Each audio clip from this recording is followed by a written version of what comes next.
Yeah, I think so. I don't know. We'll look it up. You ready to do this? All righty. Let's do it.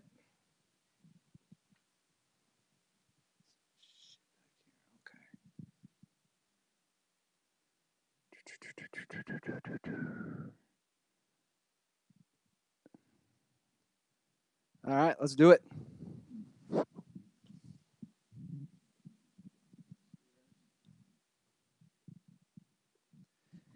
You want me to leave this on? Yeah, sure. I've watched these highlights so many times. All right, let's go. Welcome to the Dirty Sports Podcast. I am your host, Andy Ruther, coming to you live from the Smut Studio in Venice Beach, California, with my co-host, Joey No Chill Praino. Well, first things first, Andy. I know this. We're recording this on a Sunday evening here in Venice, but technically it'll drop 12:01 a.m. p.m. a.m. on Monday, which will be your birthday. Thank you, Joe. 37? 37. 37. Oh, bro, it's all downhill from there. Take it from a guy who's 39. 36, man. That was the end of the good days. 37. It's all been shit since I turned 37. It's good to know. Yeah. I have something to look forward to. No, you don't. That's what I'm saying. You have precisely nothing to look forward to.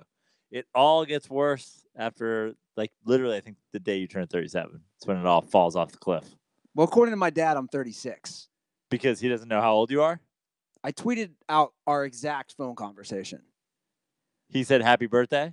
He called me to discuss. I muted you on Twitter years ago. He called me to discuss Chris Collinsworth because I told him, Right, which we have to get into later. Can we save that for later? Sure. I'm too worked up to even think about that right now. I told my dad I had watched the Football Life on the NFL Network, and he called me to ask me about it. And then he said, "Oh, by the way, happy birthday."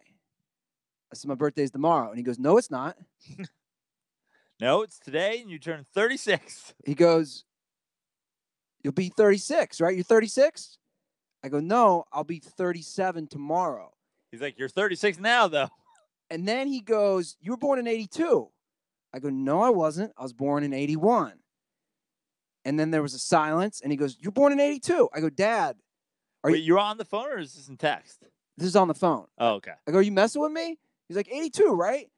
And then there was silence, and then he goes, "I need to change this to my iPhone." And he tried to change it on the phone conversation. Who has their birth year on their iPhone? I think it was like his alert to let him know when his kids were born. But he goes, "I have the wrong year." And he goes, "I got to change this." I was like, "Well, don't do it now." Are you sure you were born in 81? Pretty sure. 5:09 a.m. Okay. I know the exact. How do you know your time? Because my mom told me growing up, and I remember. Nice. Christ Hospital in Cincinnati, Ohio. 5:09 a.m. I was born on Thanksgiving. Ruined your mom's Thanksgiving. Yeah, and my dad's. And my three older brothers. Classic savage. You've been ruining holidays ever since. And regular days, for that matter. Yeah, so we'll see. We'll see, though. At least he knew. I put the odds of my four brothers remembering, because I was all butthurt last year. I'd say 1 out of 4 will remember. No, I say more than that. I'm going 2, at least 2. You're going half. Greg will remember. Did he remember last year? I think just my little brother Mark remembered. Yeah, I'm going Greg and Mark. Your older brothers, they don't give a fuck. They remember it. They're just not going to fucking message you. We'll see. I mean, whatever. You and I agree on this. Like, we're adults. It's not. Yeah. I don't have a festive day. Yeah. Tomorrow's another day. Yeah. Happy Monday, Andy. Yeah, it's what it is. This is me saying happy birthday to you. See you on fucking Thursday, pal. Exactly. I got to go look at cars tomorrow. I got to go to Trader Joe's. I got to go to Costco. Like, that's my day tomorrow. But now that we're doing shout outs, we got to give a shout out to Nick Yardley. Good day, sir. I mean, look at this gear. Yeah. The Amarillo Sod Poodles? Yeah, you're rocking the shirt. The hats are dope. Like a glove, it fits.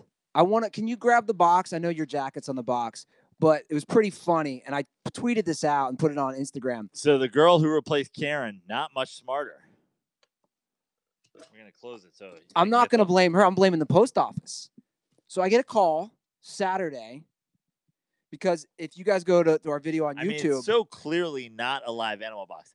It's supposed to look like a crate. Yes. Not a crate. That's supposed to look like holes, not holes. So it says live this animals. End up. It's like, come on. Live animals, sod poodles, handled with care. I get a call from my new manager's office. She's the weekend woman, and she says, dude, the post office put this on my desk. They wanted me to call whoever this was delivered to. They think there might be a live animal in here. I mean, she we already talked about the post office. She goes, did you order a sod poodle? And I'll be honest, it took me a second. I'm like, sod poodle? And I go, oh, yeah. And yes, I did. I ordered a live sod poodle. And if you could feed it until I return from Trader Joe's, it would be delightful.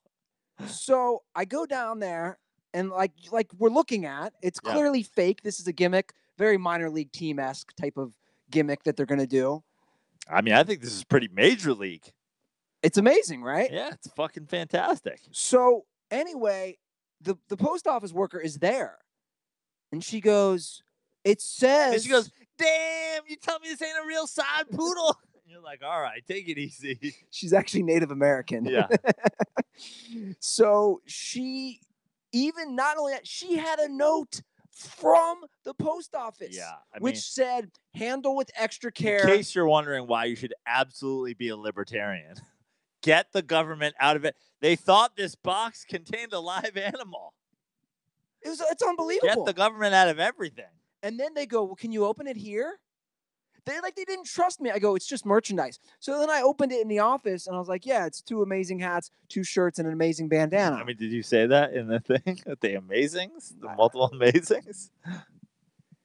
Unbelievable. Yeah.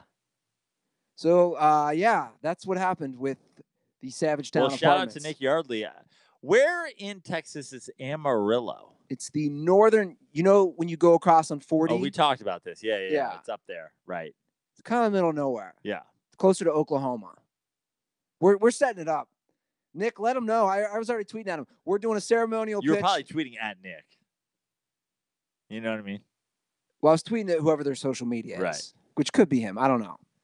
I want to go down there. I want to do minor league teams have like 5 people working for them. It's like the owner, the mascot, some guys in charge of the entire internet, somebody who sells tickets. I want to go down there. I want to do a dirtball meetup, ceremonial pitch, some comedy shows. That'll be a good way to check off. We should do Amarillo Sod Poodles, Texas Rangers, Houston Astros. Well, those really aren't that close to each other. No, but fuck, while we're in Texas. Yeah. Okay. Everything's bigger in Texas. Yeah. Including road trips. That's right. I have not been to either ballpark I have 15 ballparks left. I gotta start putting in work next year. I have a feeling it's gonna happen, Joe. If you thust it, it will come. Okay. We should not use that as a saying, but if you thust it, it will come. Yeah. You want to hear a fun story about thust? Thust the Process t-shirt? Gone. Dude t-shirt? Gone. Some savage Venice Beach animal stole my laundry today. I no longer have a Thust the Process t-shirt or a 3/4 length dude t-shirt. What happened? Some homeless person stole my laundry. So you're doing laundry. Yeah. Where at? Lincoln? Lincoln and fucking Venice. Because the laundry place the one by the liquor store? Yeah. Oh, yeah. Yeah. That's a shady one. Not shady. That I know. Let's talk about fucking shady. Who's stealing laundry? I can't. Even if I was homeless, do I want somebody else's laundry? So what happened? You Some asshole is swimming in an XL, the 6'4" guy's Thust the Process shirt.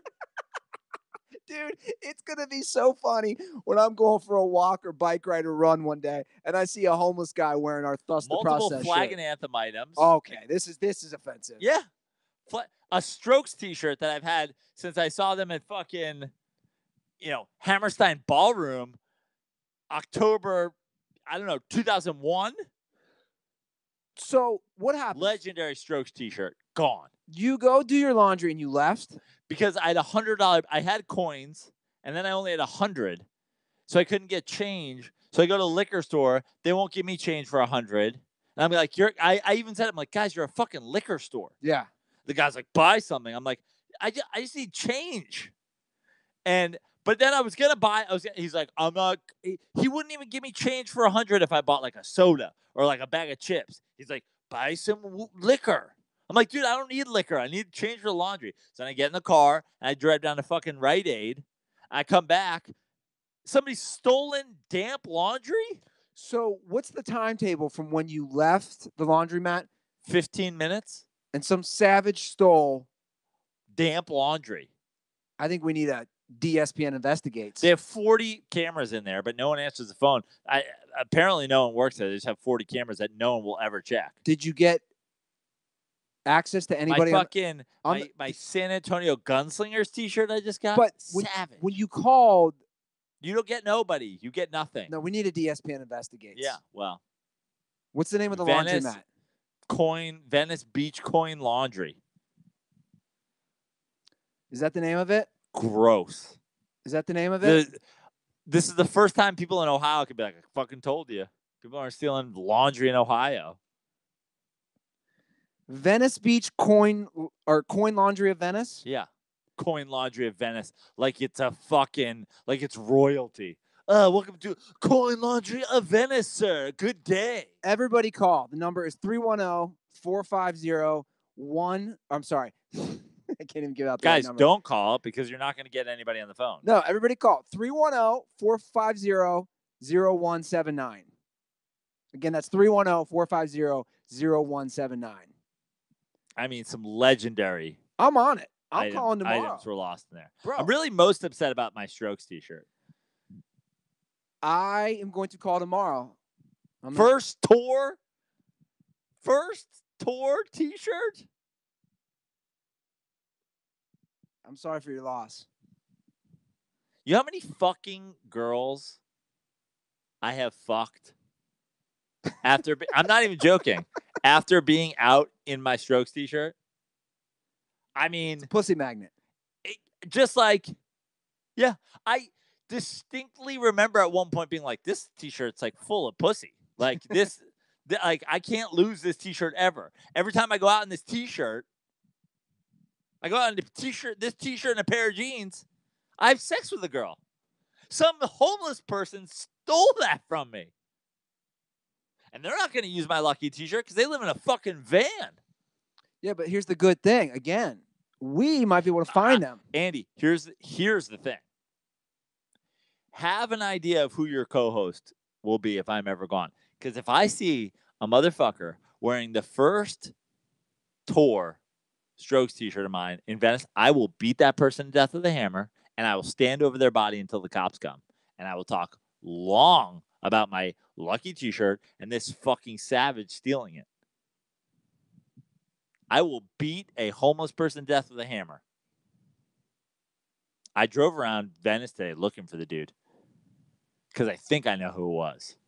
Ooh, give me a description. Let's put it out there. Long hair, white beard, like it looked like the fucking dude. What race? Great white. Gray pickup truck was playing a bongo drum when I left, and I was like, this dude looks like he'd steal a fucking great long hair, white beard. He looked like fucking you know what he looked like? He looked like in Big Lebowski, the guy who he gets in an argument with at the bowling alley. You know? Yeah, okay. Fucking skinny, white, long-haired dude. I think we need to take this to DSPN Investigates. I'm telling you. I'm furious. All right. I'm sorry for the flag and anthem stuff. Replaceable with promo code DIRTY, 25% off. You know what I mean? Yeah. I lost 8 items. I'll really only end up paying for 6 of them. Okay, fine. Those will be back. Another good folks at Flag and Anthem will take care of me. Would you be able to somehow manage to not beat this person? Gorgeous Knicks t-shirt. Hold on. If you didn't beat this person to a bloody pulp, but we brought them in for interrogation on a live YouTube video. Oh, I beat them until my fists fell off. Who steals laundry? I don't know. Venice people, crackheads, meth heads. I mean, everything you're describing sounds like a Venice person. Bongo drums, old pickup truck. It's just some fucking hippie. But like flag and anthem gear, right? Dirty sports gear, replaceable. Sure. Maybe the stuff that I won't be able to replace easily via our show and fantastic, sponsors. We're probably looking at a couple $100. Whatever. Maybe I don't even replace it. Big deal. But fuck that t-shirt. What price do you put on endless pussy? None. What, like, you can't honestly, do it. if I walked up to you and I was like, this fedora, if you wear it, shall give you endless pussy, what would you pay for that? Look, dude. It's like the Mona Lisa. I'm speechless. You can't put a price tag on pussy. I've worn it on this show. People have been like, I can't believe you fucking own that Strokes t-shirt. It's incredible. Yeah. It'd be like me losing my Nirvana Target shirt. Yeah. How dare you? I'm kidding, Praino. You were quite worked up. Just the savagery of fucking homeless people stealing wet laundry. Now this guy's got to go to a different laundromat and dry it? Yeah. I would like to know his thought process. There isn't one, clearly. And I'll just say it. I consider myself a compassionate person, but I'm just over it. Yesterday I thought of that when I was going for a run, and again today. Just get the fuck off our streets. I know people are fucked up in the head with mental health, but this homeless thing, just fucking round these people up. Just get them out of my fucking face. Stealing people's laundry, shitting on the sidewalk, taking over lovely parks. I mean, let's be honest. I'll just say it. There's some good nuggets of, I don't want to say truth because that's not the right word. There's some maybe good elements of something like The Purge. Yeah, absolutely. Do you agree? I'm about to purge Venice with my fists. I'm just saying. Would it really hurt our country if we did a purge every once in a while? Would it really hurt us? There's a lot of dumb people out there. Underwear. Somebody stole underwear. How dare you? It's disgusting. Well, I think this is a good segue to talk about Dwight Howard. Last night, I wasn't paying attention to my phone. Yeah. I was doing that little comedy show that I host. Tug Coker. I was at the Notre Dame USC game. Yeah. Tug Coker had texted us. I hadn't really seen it. He said NBA Twitter, what is it? NBA Twitter is great. Or NBA Twitter always wins. Always, yeah. Or NBA Twitter's undefeated. Well, first of all, we need to let Tug know. It's not NBA Twitter. It's Black Twitter. No, it's NBA. NBA Twitter. There is NBA Twitter. There's NBA Twitter is amazing. There's NBA Twitter and then there's Black Twitter. Yeah. They're not the same. The Venn diagram is pretty solid, but they're not the same thing. No. And I mean, what's his name? Worldwide Wob is like he's the king of NBA Twitter. He is NBA Twitter. He's like that. He's the marching band. He's the band leader. Is Worldwide Wob, is that a white dude or black dude? He's white. Okay. Yeah. He's white. He's the leader of NBA Twitter. Oh yeah, I agree. For sure. I follow Rob him. Perez. Yeah, for sure. Our boy Zach is Zach Harper, part of NBA Twitter. Former Dirty Sports guest For Zach sure. Harper. Yeah, you're right. But I missed a lot of it. I was actually sad to miss a lot of it. I was at the Notre Dame game. I came out and it was like, I was the Donald Glover walking into the room on fire meme. Like I was Grandpa Simpson. I walked in. I was like, everything's literally been covered. I'm out. I'm gonna go. I'm Amarillo Sod Poodle's hat back on, and good day. Well, here's the best part. I was some homeless guy with my laundry. I was like, I'm out of here. And I'm cleaning up my show, and I'm really not responding to these texts. And then I should probably pull these up. But Tug didn't give any. I had no idea what he was talking about. Let me just read my exchange with Praino. Then Praino comes at me and he just texts me at 10:30 Saturday night. He wrote the Dwight Howard story with the looking eyes emoji. I just wrote, I haven't read it yet. And this is what Praino responds. Bro. Like in a long bro. Yeah. Which then alerted me, shit. I got to find out what's going on. And what was my description of what was going on? I think I said this is the shortest possible description I can give. Shortest version I can give you from Joe Praino. He was in a relationship with a transgender. She found out he was going to transgender sex parties and fucking tons of other girls, in quotes, raw. Then his, in quotes, pastor started harassing and threatening her because he was worried she'd out him. Yeah. Well, after you texted me that, I did read her entire text exchange and then listen to all the voice, the phone calls, and then there's even more coming out today. Look, you know what my hot take on it is? Well, first of all, I don't know if it's real. Right. That's number one. Here's my hot take on it, though. Doesn't it say something about Dwight Howard as a person, as a player, as a personality that like everybody immediately bought in? Yes. Yeah.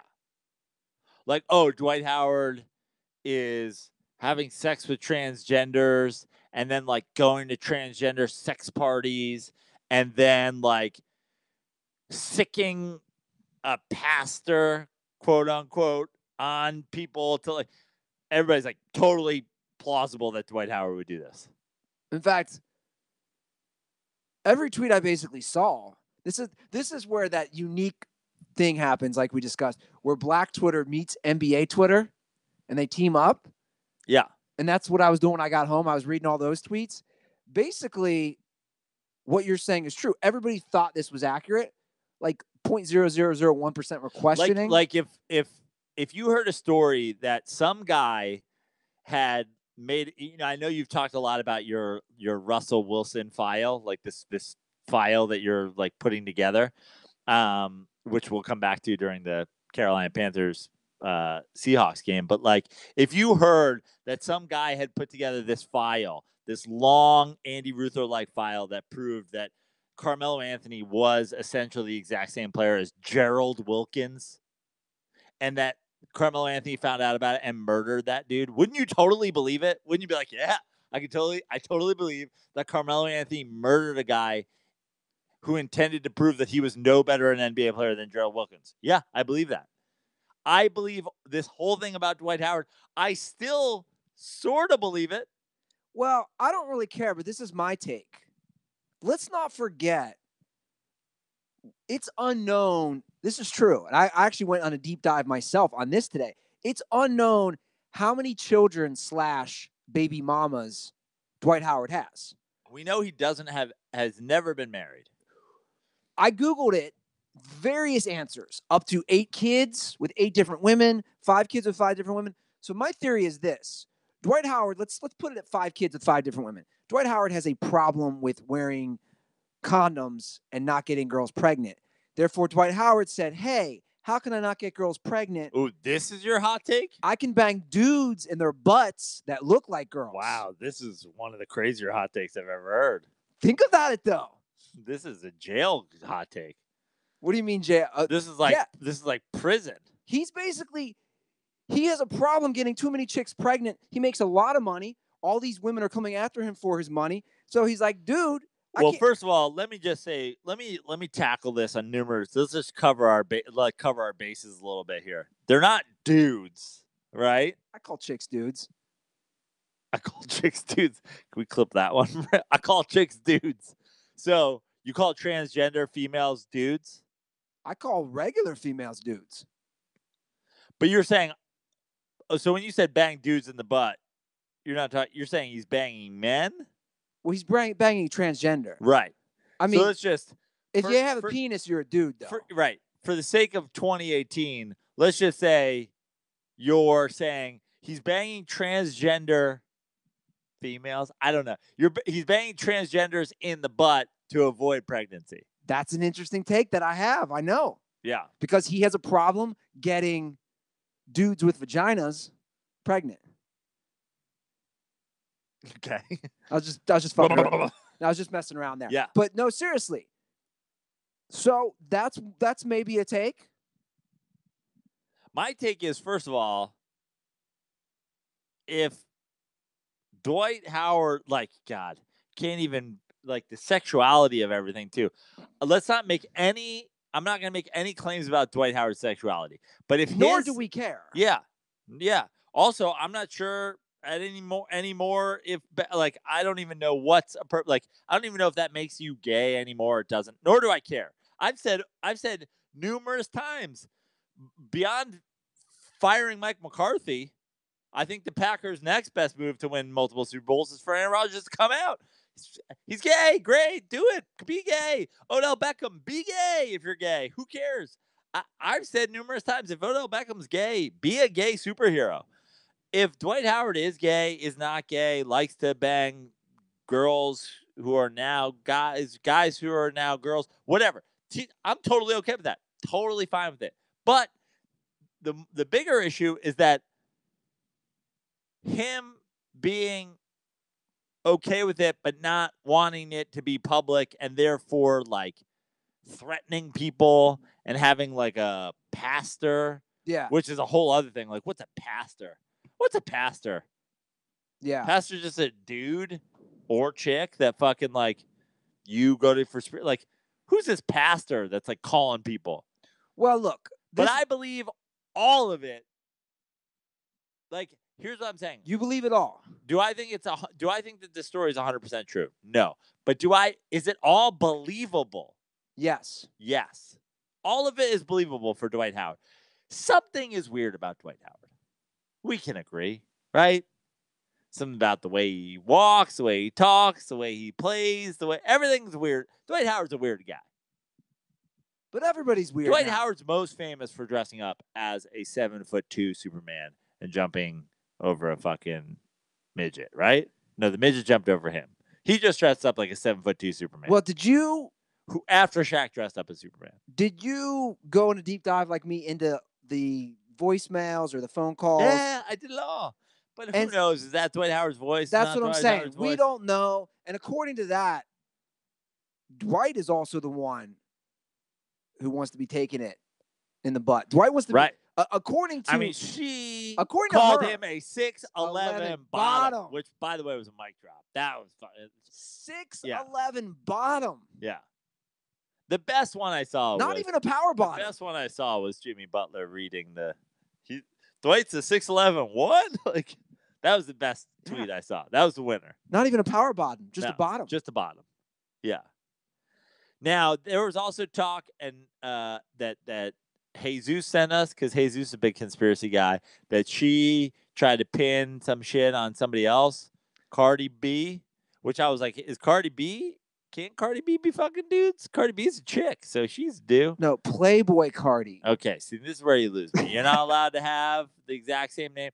There can't be 50 Littles and 50 Cardis and 50 Zans. There can't be. There's no way. Playboy Cardi. You're not allowed to be Kanye East or Timye West. This is Playboy Cardi. Come on. No, that's not Playboy Cardi. That's Steve Urkel. This is Playboy Cardi. B.O. That's the one of the dudes from Cool Runnings. Not our boy Raul D. That's the main dude. So supposedly, yes, she tried to claim he was gay as well. Wait, didn't he just... Is the one picture that you keep pulling up him with a scarf that's blowing in the wind while simultaneously clearly an indoor photo shoot? I'm not saying gay guys are the only ones that can make wind blow through their scarves while inside, but... I'm just saying this photo right here looks pretty fucking gay. I mean, I don't want to say things are gay or not gay, but is he doing photo shoots where he's holding groceries? Well, let me put it this way. Sounds like she's outing people that she has had sex with. I don't really know. All I know is Like, if it then comes out that she is outing Odell Beckham, I'm not going to be like, this story has holes. I'm going to be like, this story lines the fuck up. I don't want this to distract anybody from the fact of what we've been preaching all along about Dwight Howard not changing or improving his basketball game over the last 10 years. Right. Because that's the story. No, not in this case. I mean, that story's long over, right? Who does Dwight Howard play for? Is he still on the Wizards? Yeah, I think. Yeah. But my point is, nobody has talked about Dwight Howard. And are the Wizards still trading motherfucking everybody? Wasn't that the news story? The Wizards are moving Wall and Beal and Porter. They're going to trade everybody. Dwight Howard, I'll tell you what, one thing is for sure. This is not a conspiracy. Dwight Howard confirmed team ruiner. Yeah. He's ruined every team. Yeah. Minus the Magic. I mean, he took them to the finals. When he was a freak athlete. 9 years ago. Yeah. 2009. I'm real curious, though, to get Stephen A. Smith's take on this. Because I was wondering, this is one of those kind of not mainstream. It's weird because it's mainstream on Twitter, but it's not mainstream, ESPN type of content. So I was wondering, do you think Stephen A. Smith will be covering this? And I actually sent Stephen A. message. Oh, boy. Yes. Did he get back to you? He did. In fact, he's been patiently waiting on the phone. I see the red Dirty Sports hotline all lit up. Stephen A., can you comment on this news about Dwight Howard and a transgender and all this crazy stuff going on? Well, Andy Ruther, thank you for calling me. First of all, I would just like to say that I believe that Dwight Howard can have sex with anybody he wants in 2018. You don't have to be Magic. You don't have to be a wizard. Okay? To want to have sex with a man who looks like a woman that used to be a man who also dresses as a woman. Dwight Howard having sex with a transsexual? Look, back in my day, when I grew up in Philadelphia and also New York simultaneously based on the teams that I root for, we just called it a tranny. I know that is not appropriate anymore, but I'm not sure what you're supposed to call it. What is the, how do I refer to this person, Andy Ruther? I believe trans is the term. Just trans? That's more or less offensive than tranny. I mean, if I just called you and, would that be weird? Yes, of course it would. You're Andy. She a tranny. Anyway, moving on. This Dwight Howard story is blown out of proportion. Dwight Howard can have sex with anybody he wants, can have kids with anybody he wants, as long as he continues to grab, 11 boards a game. And let's be honest, Dwight Howard's not even really in the NBA anymore. I will weigh in on all kinds of things, NBA, all kinds of black men things in the NBA. Dwight Howard's barely in the NBA. What are we talking about here? So do you think this injury, he's had a glute problem lately. Do you think this is related?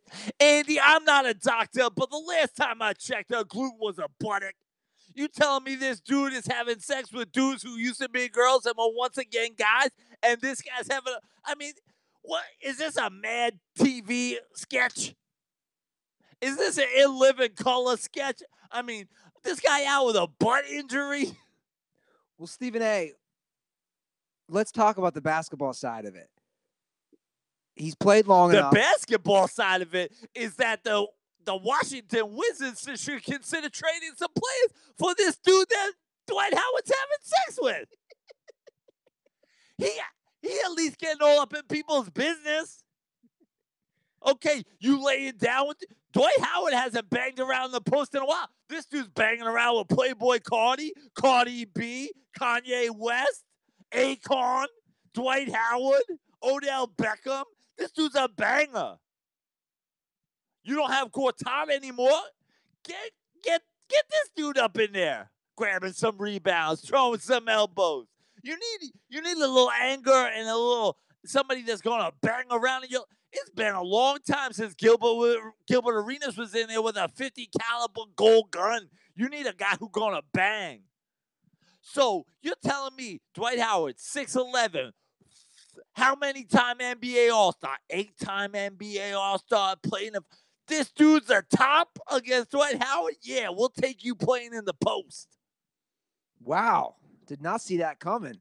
Your take of all this is that Dwight's side piece or boyfriend, girlfriend, I don't know. A lot of talk has been about these WNBA players want to get paid like NBA players. When you start fucking NBA players in the ass, You can get some money like NBA players. This dude, girl, chick, man, guy, lady, been hitting Dwight Howard with that back down.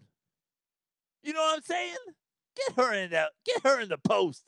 She'd be banging around Al Horford, banging around with Enos Kanter. She loved to bang around with Enos, I can assure you. Enos, penis, she don't care.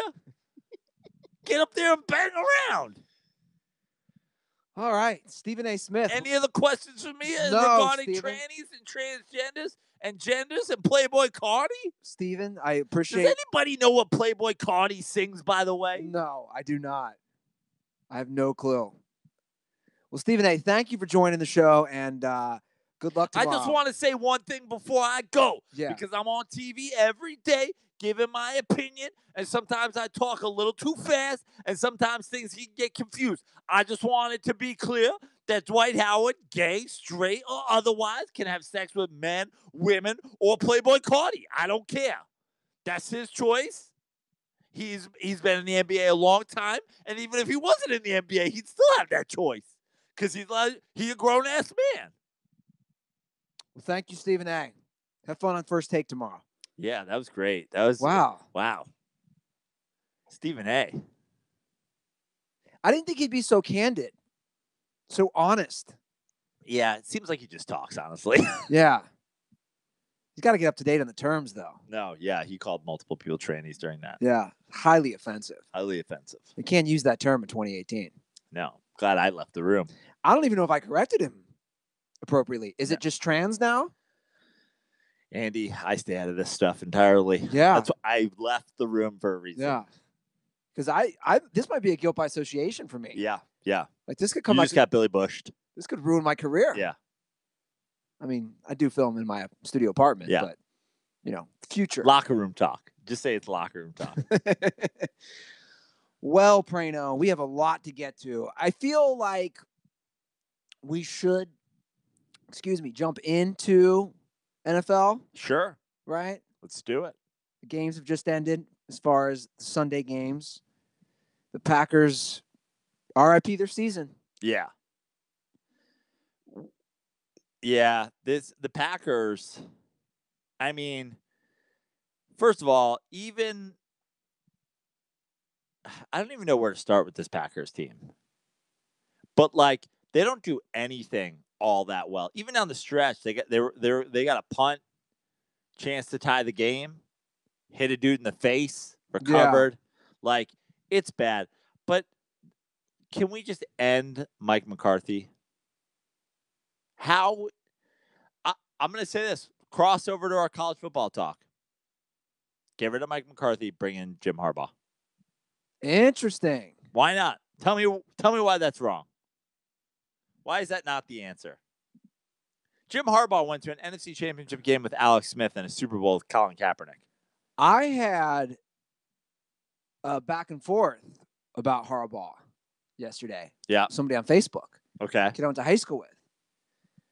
Because he was saying how Harbaugh's so garbage, and I was like, dude, I hate to be that guy bringing in facts, but I mean, Harbaugh's seasons, in no particular order, these were his seasons in San Francisco. 11-4-1, I believe. His first season he wasn't 11-4-1. No, but I think he was 13-3, 12-4. His worst season he went 8-8. Yeah, is my point, and he unfairly got ran out of there. I wouldn't mind that because Harbaugh just can't win the big game, which is all that matters at Michigan. I mean, he's 0-4 now against Ohio State. Now, I think? Hold on. Here's the thing about that though, and we'll obviously get into college football, but him making them good this year somehow made it like they were expected to win this game.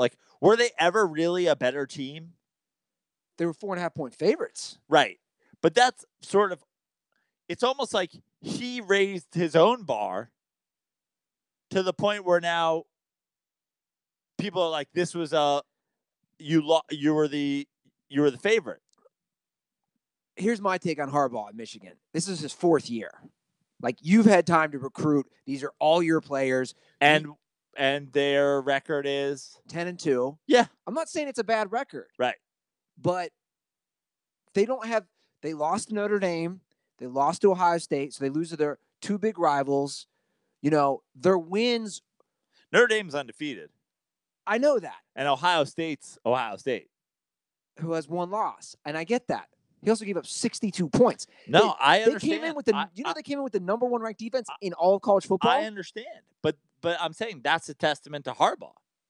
Yeah, but I get that. But also, that loss is on Harbaugh, in my opinion. 100%.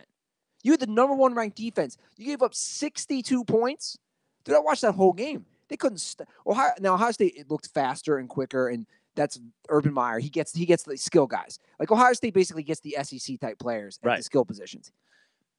But look, kind of going full circle back to your point, do I think the Packers are a huge upgrade with Harbaugh versus McCarthy? Yeah, without a doubt. My thing is, how is it possible that people still defend McCarthy? Because I see it and hear it every day. I mean, we talked about Terry Bradshaw saying if he had to choose between the two, he would take McCarthy.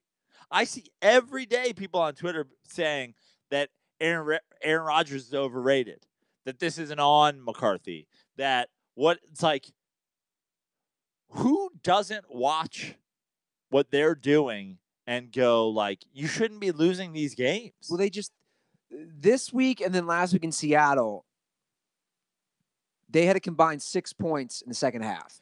But also, there's just plain old-fashioned head coach mismanagement from clock to fourth down. It happened again tonight. To third down. The timeout, and then they run that play, and they don't get it.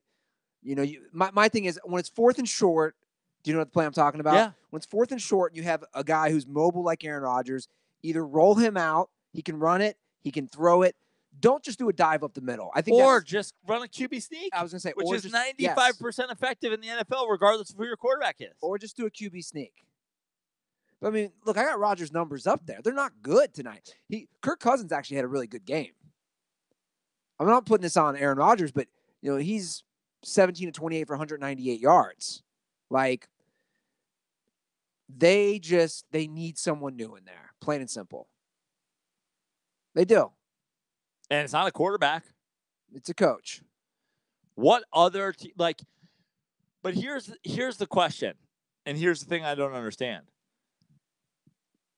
People want to talk about how great Brady is for having 5 Super Bowls and how great this guy is, how great this is. Like, what single thing has Aaron Rodgers ever done where you're like, well, if Aaron Rodgers hadn't done this, then it would be a whole different thing?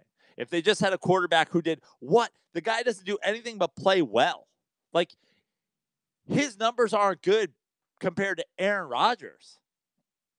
No, he's only thrown, I don't know if you saw the stat. He's 20 now, 20 touchdowns and 1 interception.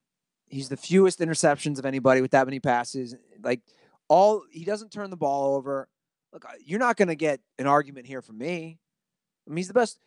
Skill-wise, he's without a doubt the best quarterback. I agree. In the NFL. And the idea, every year that they go, like, Father Time's undefeated. Every year that they go, if everybody, the layman and the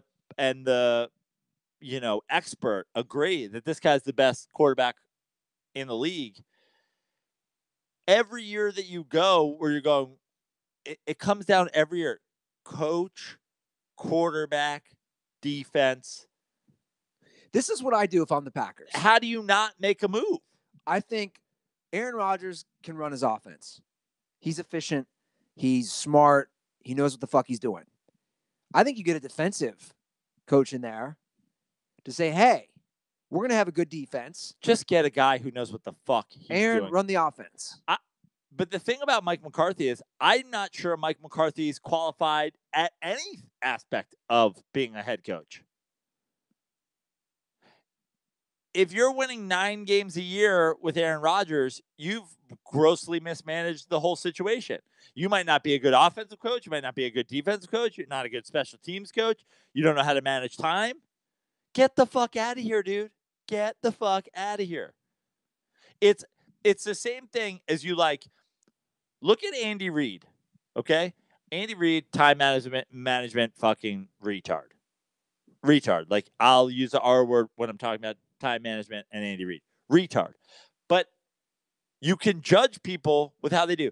There was a time last year where people were talking about Alex Smith being an MVP candidate. Patrick Mahomes is straight up an MVP candidate. So go back in history. How good is Donovan McNabb? Donovan McNabb isn't good. He wasn't good. Putting together like average NFL seasons when you're the guy who turns Alex Smith into an MVP candidate, Patrick, you aren't good. It's very simple to put the pieces together. Aaron Rodgers is the best. Mike McCarthy can't manage to fucking make the playoffs with him. Mike McCarthy is retarded. I think he'll be fired. He has to be. I think he'll be fired. And if he doesn't, Aaron Rodgers should hold out and leave. Well, let's hope it happens because we do not need to see another wasted year of Rodgers' ability. No one wants Mike McCarthy to be retained more than Bears fans, Vikings fans, Lions fans. It's a tough division now, too. I think the Vikings are starting to put it together. They looked good defensively tonight. I've always been a fan of Zimmer. Obviously, the Bears' defense. I mean, the Bears went into Detroit. Not that Detroit's the best team. They went with Chase Daniel making his second start of his career. Yeah. Like, they controlled that game. I'm going to say it right fucking now because I got in so many arguments with people about, we're talking about tying in college with the NFL, about defense. To me, the lack of defense at the Big 12 plays, that Oklahoma, that Ohio State has played this year. I'll say it the same way for the Chiefs and the Rams. Guys, defense matters come playoffs. It completely matters. If the Chiefs and Rams play how they've played defensively, neither team, mark this down, will not win a single playoff game. If they play how they've been playing, in my opinion. A single playoff game? Not a single playoff game. Meaning you're going to take the Rams on a bye, losing to who? The Vikings? Losing to Carolina? Like, who are they losing to? I'll put a number on it. If the Rams or Chiefs give up 30 points in a game, they will not win. Because I think these other teams, like a Vikings, like a Bears, are going to clamp down. And the same way for the Chiefs. Sorry, I don't see the Bears coming into fucking the Los Angeles Coliseum. Look at what it took. Look at the Chiefs-Rams game that it took to, like, they're not coming into the Coliseum and holding them to 20 points.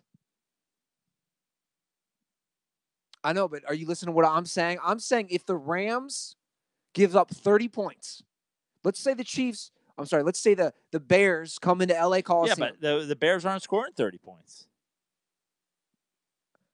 I'd like to think you're right, but I don't know at this point with these teams' defenses. That's all I'm saying.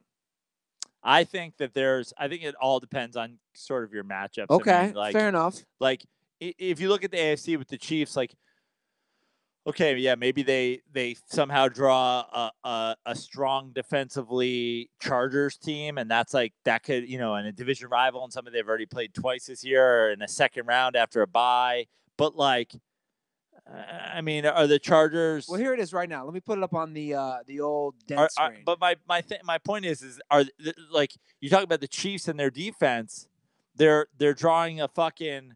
What, a Texans team after a bye, and suddenly this Texans team, like, do they play fucking defense? Do the Steelers really play fucking defense? Do the Patriots really play? Like, who's playing a ton of defense? I think those teams you just mentioned play better defense than the Chiefs. But also, yeah, and the Ravens play better defense, but the Ravens can't score points with the Chiefs. We're looking at it right now. We're looking at the current playoffs. So, I always forget. Remind me. Do they reseed it? They reseeded after the first week, right? Yeah. So I'll just ask you, Would you be shocked, Praino, if the Steelers or the Chargers went in to Arrowhead and won? I wouldn't at all. Would I be shocked? No. Would I bet on it? No. Like, would I be like, they're not gonna fucking win a playoff game at home if they have to face one of those teams? No. Well, what about and then in the NFC? I mean, the Rams welcoming the first of all, they had the Vikings come to LA and they and the waxed Vikings them. couldn't keep up. Yeah. The Cowboys? No, I wouldn't bet on the Cowboys at all. I'm just saying again. To me, it's the Redskins who are leaving the fucking NFC right now. No. I wouldn't put them either. But again, that's why I put the number at 30. That's why I'm just saying 30. But 30 points is it's a lot. Yeah. But the Rams and Chiefs defense have been giving up a lot. That's all I'm saying. We all know every sport, the defense is normally tightened up come playoffs. Yeah. And that's all I'm saying. Like, even Denver has played the Chiefs in 2 pretty close games where the Chiefs didn't go. Denver's played everybody in a pretty close game. Yeah, but that's all I'm saying. Like, where the Chiefs didn't go psycho. Anyway, look, I hope, obviously. I have no rooting interest in fucking any team up there I'm looking at other than saying, like, I hope the Cowboys and the Redskins rot and, like, the Patriots, are cheating and fuck Bill O'Brien. But, like, I don't care. I'm not rooting for the Chiefs or rooting for the Rams or rooting for the Saints. I don't give a single fuck. But my point is, like, this is just the way it's going, where the scores keep going up and up and up. The idea of the Chiefs giving up a shit ton of points in Arrowhead in a playoff game and still waxing the shit out of, a fucking Ravens team is like, it's not unheard of. Good. Give up 28 points and lose and win 45-28, win 45-31. They came on the road to LA. They played a 100-point football game. But LA has a shitty defense. That's all I'm saying. Yeah. Both teams have shitty defenses right now. Now, things can change. We're still 6 weeks out. A lot of people that seem to play the fucking Chiefs have a shitty defense. A lot of teams that play the Rams suddenly have a shitty defense. These teams are scoring 40 points a game. No, I know. Look, I just think this is just my opinion on this, is that come playoff time, I don't think you can be giving up 30 points. I mean, I've set the number pretty fucking high. I've also set it high because these teams are giving up 30 points on a regular basis. That's all I'm saying. Look, I think a lot of these matchups right now. I mean, this is ridiculous, by the way. Right now, 2 teams from the NFC East are in after all that talk. I think a lot of these matchups are kind of interesting, though. Yeah. I don't think it'll stay like that, but for sure. It'll change for sure, but I think it's very interesting. I mean, it's wild right now because you have teams like Baltimore who continue to win. Lamar Jackson didn't have a good game. Yeah. And they still waxed Oakland. There's a lot of bad teams. I've been saying that. I think I put the number at 6, and I'm not sure I'm going to agree with that. Like, of the teams up there, are 6 of them good teams? I'll say 6. I'll say 7 are good. Well, here's the good teams that we're looking at. Chiefs, Patriots, Saints, Rams, Bears, Chargers, Steelers. So we have 7 teams. Steelers, 6.5. Bears, like, they're good, but, like, I think Vikings can be good if their defense plays very well. Yeah, Vikings could be okay. You and I are giving no love right now to the Texans. I'm not giving love to the Texans. Deion Sanders up here saying, like, the Texans are, like, they just giving the Texans the division. I think the Texans win that division. Okay. I'm certainly not rubber stamping them. But Andrew Luck is playing out of his mind right now. What percent chance do you give to the Tennessee Titans winning tomorrow night? Who's playing? Can we figure this out? I'm pretty sure it's Mariota. All right, you grab your phone. Let me look this up. All right, what's the line here?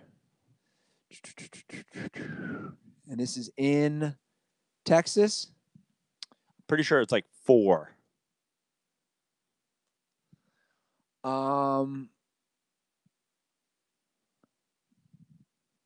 Why is this always so difficult? Just give me the goddamn line.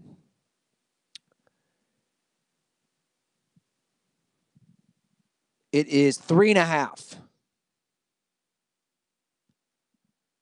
Houston is a 3.5 point favorite as of today. And we haven't picked this game. No. I'm going to take the Titans. I'll take the Texans. Let's do it. Can we talk about them for a minute? Sure. Can we talk about their owner? Dead.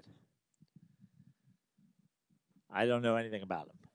Not related to Steve McNair, correct? No. Steve McNair revenge game tomorrow night. Too soon. This is what I have to say. You do know a little something about him.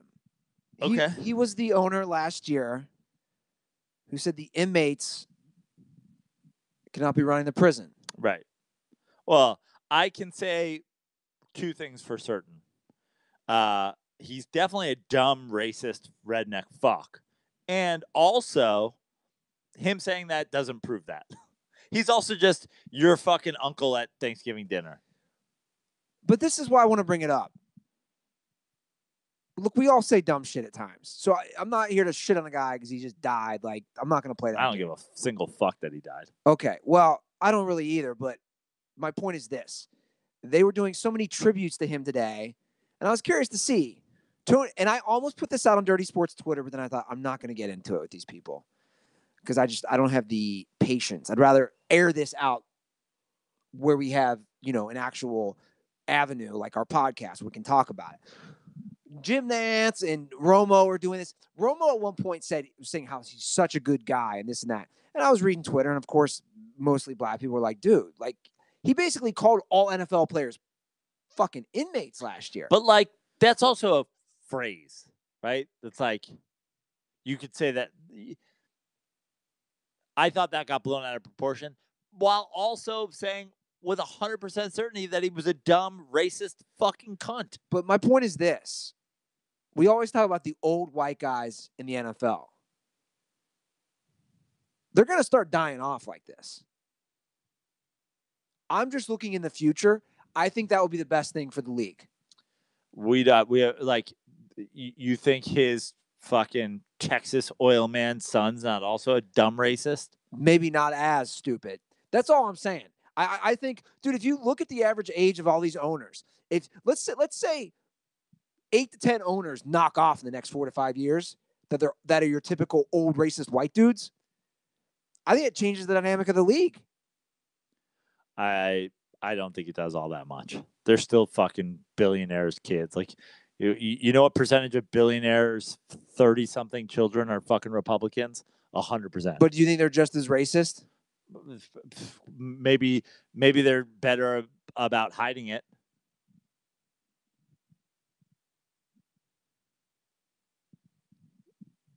Maybe I'm giving too much credit, is what you're saying? Yeah.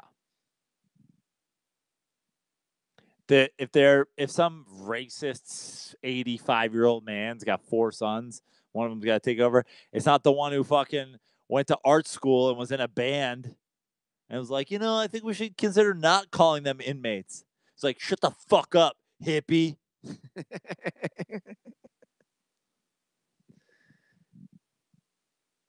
It's just such a league run by just old racist white dudes. I mean, look, I don't know them all on a case-by-case basis, so, like, I'm not going to throw the whole race, they're all racist under a blanket. Certainly old, rich dudes. The percentages say if you're a fucking billionaire, you have certain old money thoughts. But look, the Kaepernick thing is certainly proof that the majority. That's my point. Believes, and the vocal majority and the powerful majority. Because guess what? What's his name on the fucking Ravens can't throw a fucking football, but he sure is athletic and he sure can run, and they're sure winning football games. So if you're out there and you're the fucking owner of the Jaguars and you're watching Blake Bortles' bald ass fucking take you from AFC Championship game to slop heap, shit trough, Disasterville. Hey, man, Maybe find a Lamar Jackson type who doesn't even fucking throw the ball, but is just not going to fucking turn it over all that goddamn much. Yeah. Who's that? Is he out there? Because guess what? There's a lot of fucking bad teams right now. And when there's a lot of bad teams, you know what can win? Just running the ball. Just like make it simpler. What did you make of how everything played out today in Cincinnati with the Browns and Bengals? Well, it was all the fucking hype, I mean, I got into it with people regarding Hugh Jackson and his place. Hugh Jackson is I said it, I tweeted it, the single worst coach in sport. Meaning there ain't a worse basketball coach. There ain't a worse hockey coach. There ain't a worse fucking softball coach. There ain't a worse. How much worse can you be than being the coach of the single worst season ever, tied for the second worst season ever, and then going to coach the defense of the team that your former team is playing 2 weeks later and getting your fucking shit pushed in? Not by a good team. Not by a good team. By the fucking Browns. The Browns showed up in Cleveland knowing that their former head coach, who knows absolutely everything that they're going to do, is on their sideline, working with others' team defense, and they score 35 points. Hugh Jackson is a fucking joke. And I'm sick of that. Hugh Jackson ever appearing in name or face on television and not immediately being followed by some announcer going, there's the biggest fucking idiot who's ever walked on a sideline, is like, you should be you should be fired as a broadcaster if you don't say that. And I tweeted he's the worst. You know what people replied to me and were arguing with me? People go, Jeff Fisher. I was blown away. Jeff Fisher coached in the NFL for 22 seasons. Jeff Fisher was just the definition of mediocrity. First of all, Jeff Fisher had an over 500 record as a coach in 22 seasons. He had a 13-win season. He had, I think, 2 12-win seasons, multiple 11-win seasons, 10-win seasons. You can say he was mediocre at the end when maybe the game passed him by and he's in fucking St. Louis or in LA. But let's not forget, he was a really good coach with the Titans when maybe the league was completely different. But putting a guy that managed to be over 500 for 22 seasons in the NFL, had a 13-win season, had a Super Bowl appearance against a guy who's 11-44 in his career, including an 0-16 season, a 1-15 season. He's the worst coach that has ever walked the sideline of any field in any sport ever. He took over for the Bengals defense playing his former team. They lose to the Browns. Baker Mayfield throws for 4 touchdowns. 4. They haven't won a game since he joined the staff. They give up 50 points at home to the Saints. He's awful. He doesn't even have a job except go like, do you know what they're like? You were their former coach. Do you know what they're going to do? And he was like, they're going to do this. And it turns out he was completely wrong. And mark my words, because I'm seeing the reports out there. Hugh Jackson will be. There's no way. Yes. Yes, let me say I'll bet anything against it. I wouldn't put my money on it because I'm not that confident, but I have a big inkling that Hugh Jackson will be the next coach of the Cincinnati Bengals. How could they do that? Because they don't care. But there's no you know the saying follow the money. There's no conspiracy here. You can't make money losing more football games than you win. This is not your benefit. Why would you do that? Because the Bengals owner, Mike Brown, doesn't care about winning. If you have to dive. What does he care about?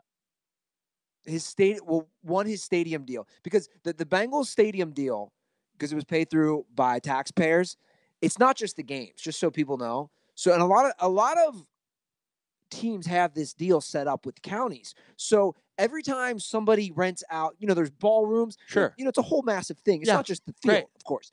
My point is, when people are renting these ballrooms out for stadiums, the stadium for prom, for weddings, for all these different events, he sees money. He makes money. But again, so follow the money. First of all, you make more money if you host a playoff game. Sure. You make more money if you make the playoffs.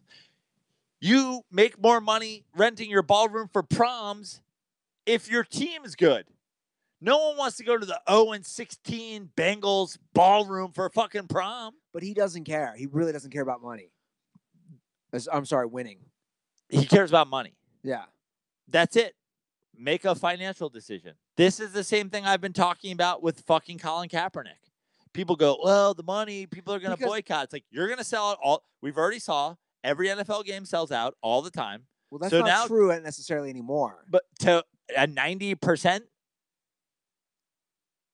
I don't know. I don't know what the numbers are at now. No one's selling out. No one's selling 65% of their tickets. They're not.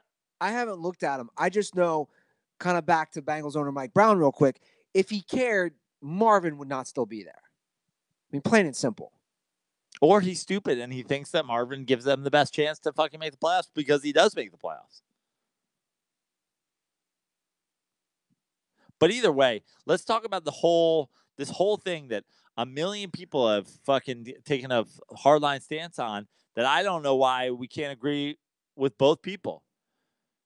Baker Mayfield doesn't want to hug Hugh Jackson after the game, and people are saying he's like butthurt. First of all, Hugh Jackson, as a human being, decided to start coming off his 85-yard playoff appearance, Tyrod Taylor over Baker Mayfield. So one, if I'm Baker Mayfield, I don't like him for that. But why doesn't Baker just say that? That's my problem. He did say that. He then said, did he say because he didn't start me? No, but then he said, but I'm saying what he also, forget that. He also said, this guy asked us to fucking play for him. 2 weeks after he's here, he goes to a division rival and he takes some fucking shithead, fake ass job. Take your fucking money and go fucking home, Hugh. You got paid to be the worst thing that's ever walked the sideline in any sporting event ever. Take your money and go fucking home. Can I agree that Baker Mayfield can think that Hugh Jackson needing a couple extra bucks for the rest of the season to go to a fucking to stay in the Underground Railroad that is the AFC North and continue hiding for a paycheck is just as fucked up? And also think that if Hugh Jackson wants to fucking have some, if Hugh Jackson wants to go from being the owner of a pizza shop to the guy who mops the floors at the end of the night, then that's also his prerogative. Can I agree with both of these people? Do I have to pick a side here? Can I think that Hugh Jackson is a total fucking kook? Go take your money and go the fuck home, bro. You embarrass yourself. Now you're still embarrassing yourself? And can I also agree that Baker Mayfield thinks, yeah, that's a shithead move? There wasn't some other asshole coach. Mike McCarthy's also an asshole who doesn't know what the fuck he's doing. Couldn't have caught on in his staff. Yeah, but my problem with Baker, again, was... He's got to kiss a guy in the mouth? No, I don't care. I don't care about that. His press conference, to me, he just looks like a douche to me. It's just say the things how you feel. Say, look, man, I should have started from day one. Say that. But maybe he does feel that the guy leaving his team... He didn't leave. He got fired. That's all I'm trying to say. He got fired. Well, he got fired because he sucks. And we agree. Right. He sucks. And then... He got fired. He's, in nobody's opinion, except maybe the other dumbest person alive, qualified to be on the sideline of an NFL team. Yeah, but Baker... And then he's going to do it 2 weeks before the Browns play there? Look, Hugh Jackson's a fucking idiot. I'm not defending Hugh. I also think Baker, like, here's my thing with Baker. He comes across like, oh, I've always got this chip on my shoulder. Like, I'm just over that. Does that make sense? I'm over the, like, I was the walk-on. I got dude, you were the number 1 pick. Get over the chip. I got this chip. He left the team. He didn't buy, like, dude, just shut up and fucking play. Like you had a great game today. You threw 4 touchdowns. This whole, like, I got this fucking revenge thing. I think he's petty. Fucking Hugh Jackson's a total fucking boob, as you would say. Like, they're all fucking idiots. Right. So, but can I also, like, that's my thing. Is like, can I also just fucking agree with everybody here too? If I agree with Baker Mayfield, I think Hugh Jackson's a fucking. I think Hugh Jackson, already the biggest loser walking, is an even bigger loser, taking some shithead, not fucking real coach. He's not the defensive coordinator. They didn't fire their Didn't they fire their offensive coordinator 2 weeks ago? They fired the defensive coordinator. He's not the defensive coordinator. Didn't they fire the offensive coordinator last season? Yeah. He's not the offensive coordinator. He's second clueless black head coach on our sideline. Is that his position? But that's what does that say about the fucking Marvin Lewis and the Cincinnati Bengals? Marvin Lewis and the Cincinnati Bengals are also fucking stupid. What? Hugh Jackson, you've already embarrassed yourself enough. Now you got to fucking take this job too? Hugh Jackson, go home. Take your clipboard that clearly has doodles of your fucking dick on it and go the fuck home. No, do not. You are great for our show. Keep coaching. Become the Cincinnati Bengals' next head coach. Please. Hire him. Show your stupidity, Mike Brown. Show the city of Cincinnati how much you truly do hate winning. How much you don't give a shit about the people. Well, you got to give Mike Brown one. You got to give him credit for one thing. He ain't racist. No, I'll agree with that. Not racist. If you're black and fucking incompetent, Mike Brown will hire. Mike Brown's essentially the fucking postmaster general at this point.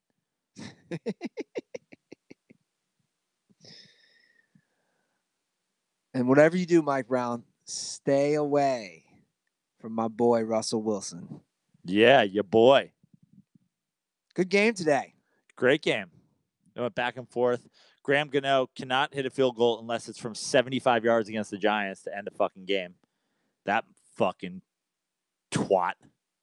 Your boy Cam played well too. So let's talk about this game, and then we got to talk Cam Russ, because sometimes we do the show and I can't believe the responses that we get from fucking people. Before we do that, I got to give some love to Christian McCaffrey too. Yeah, he's legit. Yeah, but I don't think he's getting the cred. They should give him the ball more. Dude, Christian McCaffrey is, not only is he so fucking fast in the open field, he's tough as shit in between the tackles. I agree. They should give him the ball more. I agree. Give the guy the damn ball.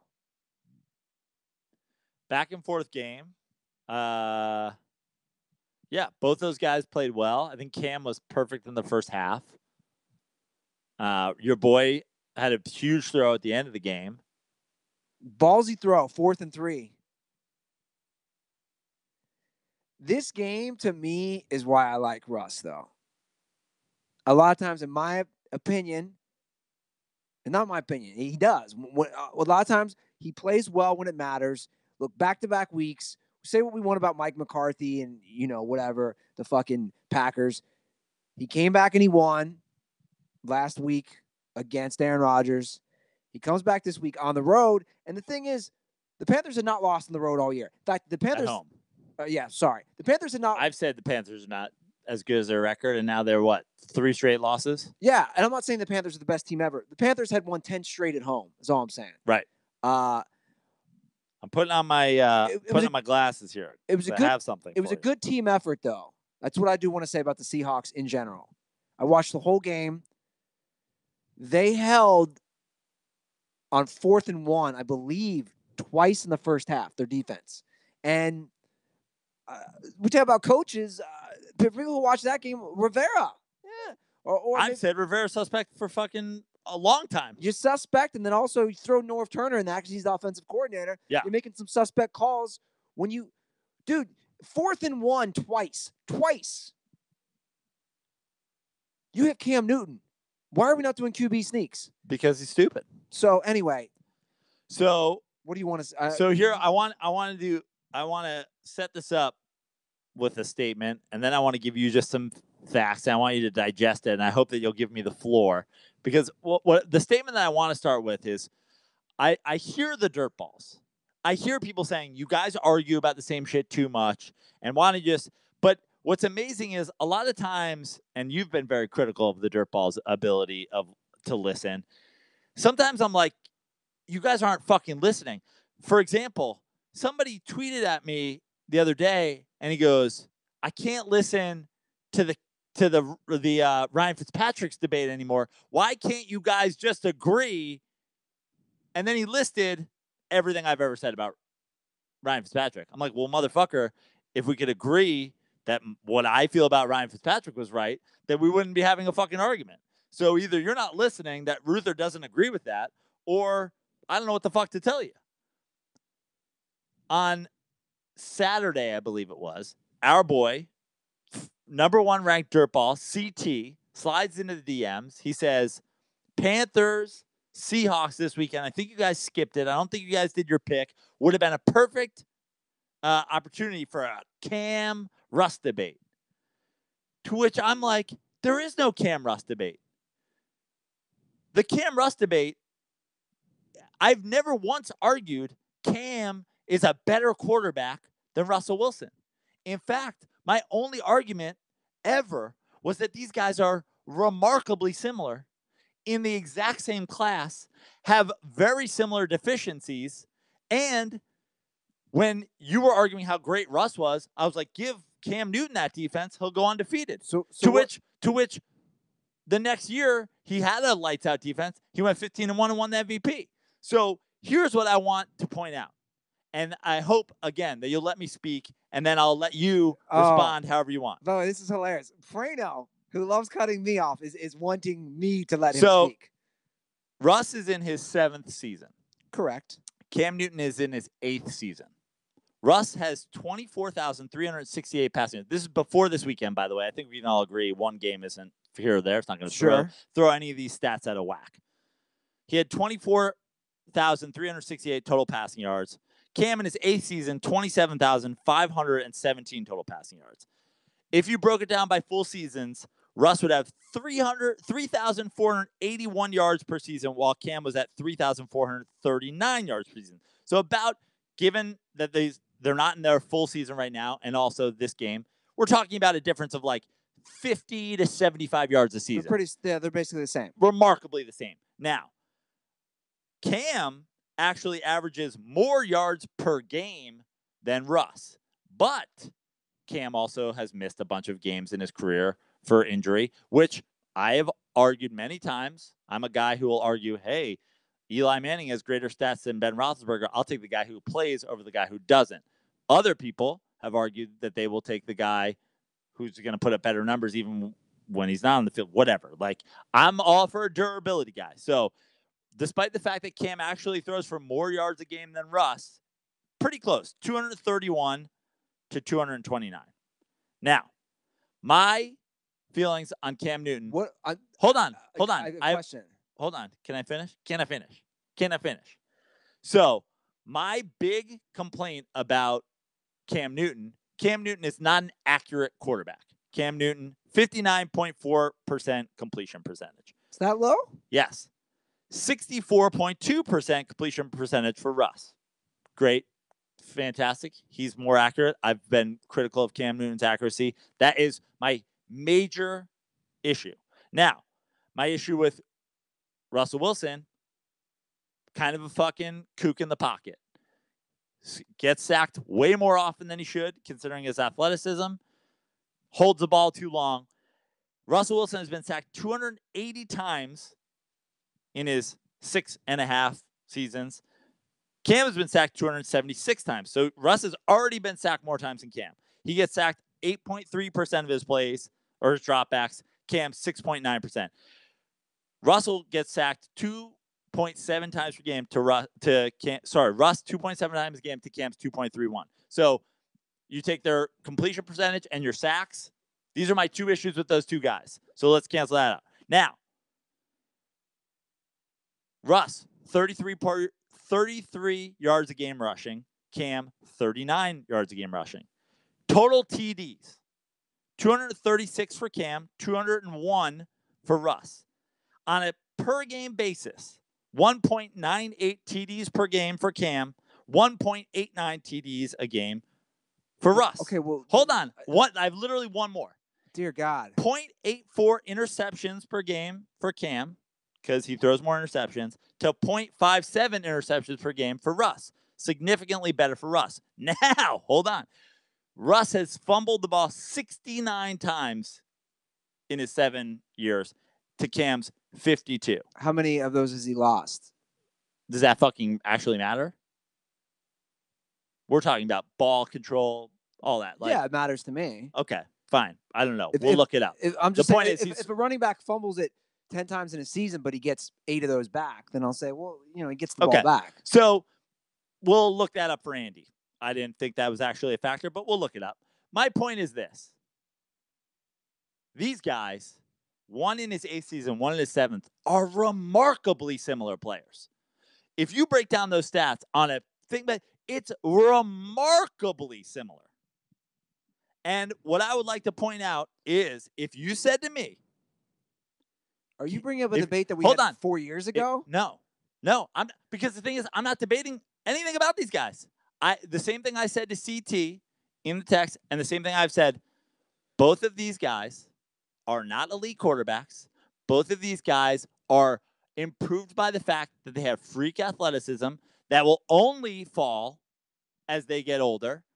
And that's going to fall. Now, Cam, being a guy who rushes for a lot more touchdowns, is going to fall more than Russ. But hold on. Let me just say this. If somebody said Cam Newton was better than Rodgers, Breeze, Brady, Rivers, Luck, Ryan, Big Ben, or Patrick Mahomes, who has already thrown for more touchdowns this season than Russ or Cam have in any full season in their careers, you would spit in their face and you'd be right. And I'm going to leave it at that. I'm not sure what you're trying to argue here, because I'm trying to argue that Cam is not better than any of those guys. Nor is anybody with Cam's exact same fucking stats. Well, first of all, they are similar, and Cam also won an MVP. Yep. Deservingly so. Yep. Went 15-1, went to a Super Bowl. Ironically, Russell Wilson and his numbers, if you break them down side by side, that year that he won the MVP, are actually very similar, too. They're remarkably similar players. So this whole notion that – I love that you brought up a lot of those other guys, and that's fine. But, again, I'm not going to go down this again, because if we look at – Like let's take – today is why I like Russell Wilson. Today is also why I like a guy like Cam Newton. They both played pretty good games. Now, they're very similar quarterbacks. I'm not disagreeing with that. That is not an argument I'm here to have. But you're also not making an argument that Cam – you would never, nor should anybody make the argument that Cam Newton's a top 5 quarterback in the NFL. Nor should anybody make an argument that Cam's better than any of those guys. But Russ has also won a lot more playoff games. I know it's a team sport. I think he's also been better for the most part, on certain games like today. I think today is an example where. But on a game, do you take today's game and you spread it out over the course? In the end, it's a wash. And by the way, guess what, Andy? If you're going to take Russ over Cam, go for it. So am I. I'm going to take Russ over Cam. No, I would. Of course I would. And so am I. I'm not debating. And you know why I'm going to take Russ over Cam? Because as Cam gets older, he's going to stop being able to be a 3rd and 1 tailback, a 3rd and goal tailback. As Russ gets older, yeah, he's going to get less athletic. Well, he's already running the ball way less. Right. He's not running the ball this year. Right. But also, he's more of a pocket passer and he's more accurate. But guess what? In the end, I'm not taking any of them over those guys. And honestly, and that's fine, Joe. And honestly, if you were out there and you were arguing with somebody who said, I'm going to take Cam Newton over Patrick Mahomes, you'd say you're fucking stupid. If you're going to take him over Matt Ryan, you'd say you're fucking stupid. And that's, again, we can disagree, and that's fine. I'm not going to sit here and really go too much back and forth, because there is no back and forth. You've compared these two, and What I would like to do, and maybe I'll do this, is I'll break down after 7 seasons both Cam and Russ and Matt Ryan and Ben Roethlisberger and Eli Manning and fuck it, throw in Drew Brees and Tom Brady and Aaron Rodgers, and you'll be shocked. I don't think you realize, because I've already done a lot of it, you'll be shocked to see after 7 seasons, Russ has a lot better numbers or right on par with a lot of those guys. And the reason I like Russell Wilson, and here's a stat right here, like, he's thrown the most fourth quarter touchdown passes since last year. It's like, he isn't going to be the flashy Drew Brees put up numbers. You're right. He's going to be Cam Newton. But hold on a second. But would I take Russ over a Matt Ryan in a second? Fuck yeah. But again, because absolutely based on nothing. But it is. If I took not based on what's happening right now in the NFL, he's thrown 200 less passes this year, Joe. So if you want to say this year, let's compare. But this is what you always forget. Russell Wilson doesn't throw the ball. That's what I wanted to bring up even during this debate. I'd be curious to see, because maybe that is also similar. It probably is similar. The number of passes Cam and Russ have thrown. Russell Wilson. Their stats, if you go, are basically fucking identical, with a little bit here and there. But when you give a fact that Cam runs the ball a little more, Russ is a little more accurate, Cam gets sacked less, Russ, it's remarkably similar. When we're looking at quarterbacks, this is me personally. I'm not going to penalize Russ or anybody for throwing the ball less. Like no, but you're gonna agree, and we all agree, that Pete Carroll's a pretty goddamn good coach, and they have a good running game this year. Yeah, but I also know, and regardless of who Drew Brees is running, he throws the ball 25 to 30 times a game because he's Drew Brees. I already said I'm not going to compare Drew Brees to Russell Wilson. I'm not doing that. But what I am going to do is I'm going to say Russell Wilson, and fuck it, I'll throw Cam in this. Like, now he finally has a great dynamic guy in fucking Christian McCaffrey. Fun fucking player to watch. He can catch the ball out of the backfield. He can do many things for you. I'm just saying, we look at a guy like Russell Wilson. Dude, his wide receivers are fucking Doug Baldwin and Tyler Lockett. I don't want him throwing the ball 40 times a game to them when I know he has a good running game. Now, if I'm Matt Ryan down in Atlanta and I have Calvin Ridley and I have Mohamed Sanu and I have Julio Jones, fuck yeah, sling that ball, because those guys can also do yards after catch. So to me, it's like, what are we comparing here? Well, we're comparing, but that's the Drew Brees thing. Everybody's saying, oh, Drew Brees, who'd he ever have? He never had a fucking single 1,000-yard receiver, and blah, blah, blah, blah. That's like, Tom Brady's got to throw to fucking Edelman and Welker and Hogan. It's a white guy bonanza. When's the time that Tom Brady had a fucking true, dynamic wide receiver? We can do that all day long. The bottom line is, but I think Brady love to fucking throw it out. And I'm saying, I think they're both great quarterbacks, but they both have glaring holes in their game that I don't think get better with age. And I think that they're identical in terms. And yeah, I'll take Russ over Cam, because what gets better with his age, what gets worse with his age, it doesn't have nearly the effect of what gets worse with Cam's. If you're going to go down the goal line and Russ is going to get a bunch of fourth quarter fucking touchdowns every year because half the games he scores 5 points in the first half and they have 90 yards of offense, and he has these fucking wild second halves where everybody goes into the fucking prevent, great. But I'll take that over Cam Newton, who's running the ball in from 2 yards, because you're not going to do that at 40. You're just plain old not going to do that. And I've said before, I said it to CT, the amount of money that you're paying, they're Dwight Howards.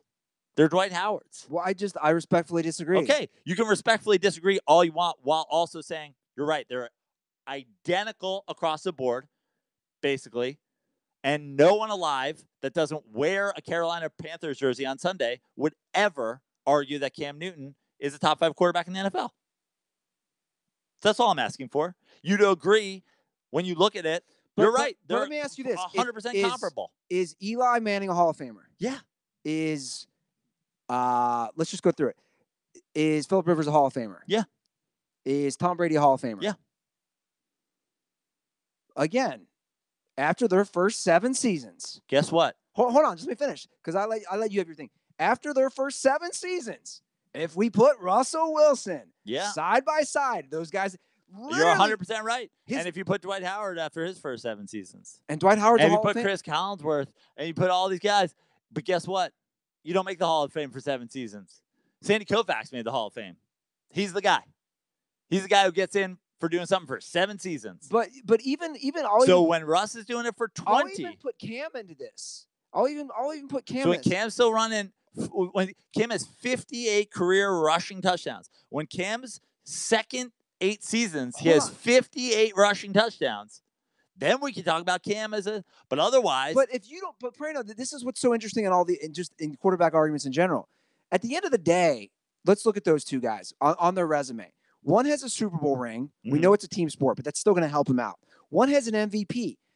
We don't know how much even Cam is. You're assuming all this stuff is going to digress or not evolve his game. You're just assuming that Cam can't evolve his game. He's already evolved his game this year. He's throwing at a much higher completion percentage this year under a guy like North Turner. I'm just saying these guys have been successful and played at a high level enough to, one, win a Super Bowl. One's already won 8 playoff games. One's already won an MVP. So the argument of that they're just going to suddenly suck. No, I didn't say suck. I said that their glaring holes in their game are going to continue to actually get worse as they get less athletic. Russell Wilson gets sacked more than anybody but you're in the game. That again. Yeah, because Russell Wilson only doesn't get sacked more because he's athletic. What is Tom Brady scrambling for first downs? But what I don't understand is if they're continuing to play at a high level. Okay, so let's see if that happens. You're just you've been on this high horse with both those guys for a minute. I mean, you even said that Russell Wilson wasn't going to be on the Seahawks next year. I'd be shocked if he wasn't. He's going to be on the Seahawks. He's their franchise quarterback. I just don't understand. You have this thing with both these guys for some reason. They can evolve their games. That's all I'm saying. Drew Brees' game certainly evolved when he got down to fucking New Orleans. He didn't have lights out numbers in San Diego. Right. He had Drew Brees. Here's what's so crazy about Drew Brees. Drew Brees had shoulder surgery. They were so. Do we think that Cam Newton is a Sean Payton away from being Drew Brees? I'm not saying that, but I'm putting this in context by using this. Drew Brees, they were so worried about his shoulder. By the way, for people who don't know this, Nick Saban, when he was the Dolphins head coach, passed on Drew Brees. No one is saying Cam Newton doesn't have a better arm than every single guy we mentioned, with the exception of Patrick Mahomes. Jamarcus Russell has a better arm than all of them. That ain't the story. That ain't the question. Best athlete of the bunch? I'll go Cam, Mahomes, Russ. Then the rest of those guys. Maybe, I don't know, fucking Goff. But I don't necessarily need my quarterback to be a super athlete. And that's fine. My only point is like this. Today's game. My only point is this. Again, I just want you to put you accuse me of being a fucking Eli stan all the time. Just keep it in perspective, dude. You basically walk around day in and day out saying Cam Newton is without a doubt a top 5 quarterback in the NFL, and it's not even an argument. That's what you argue.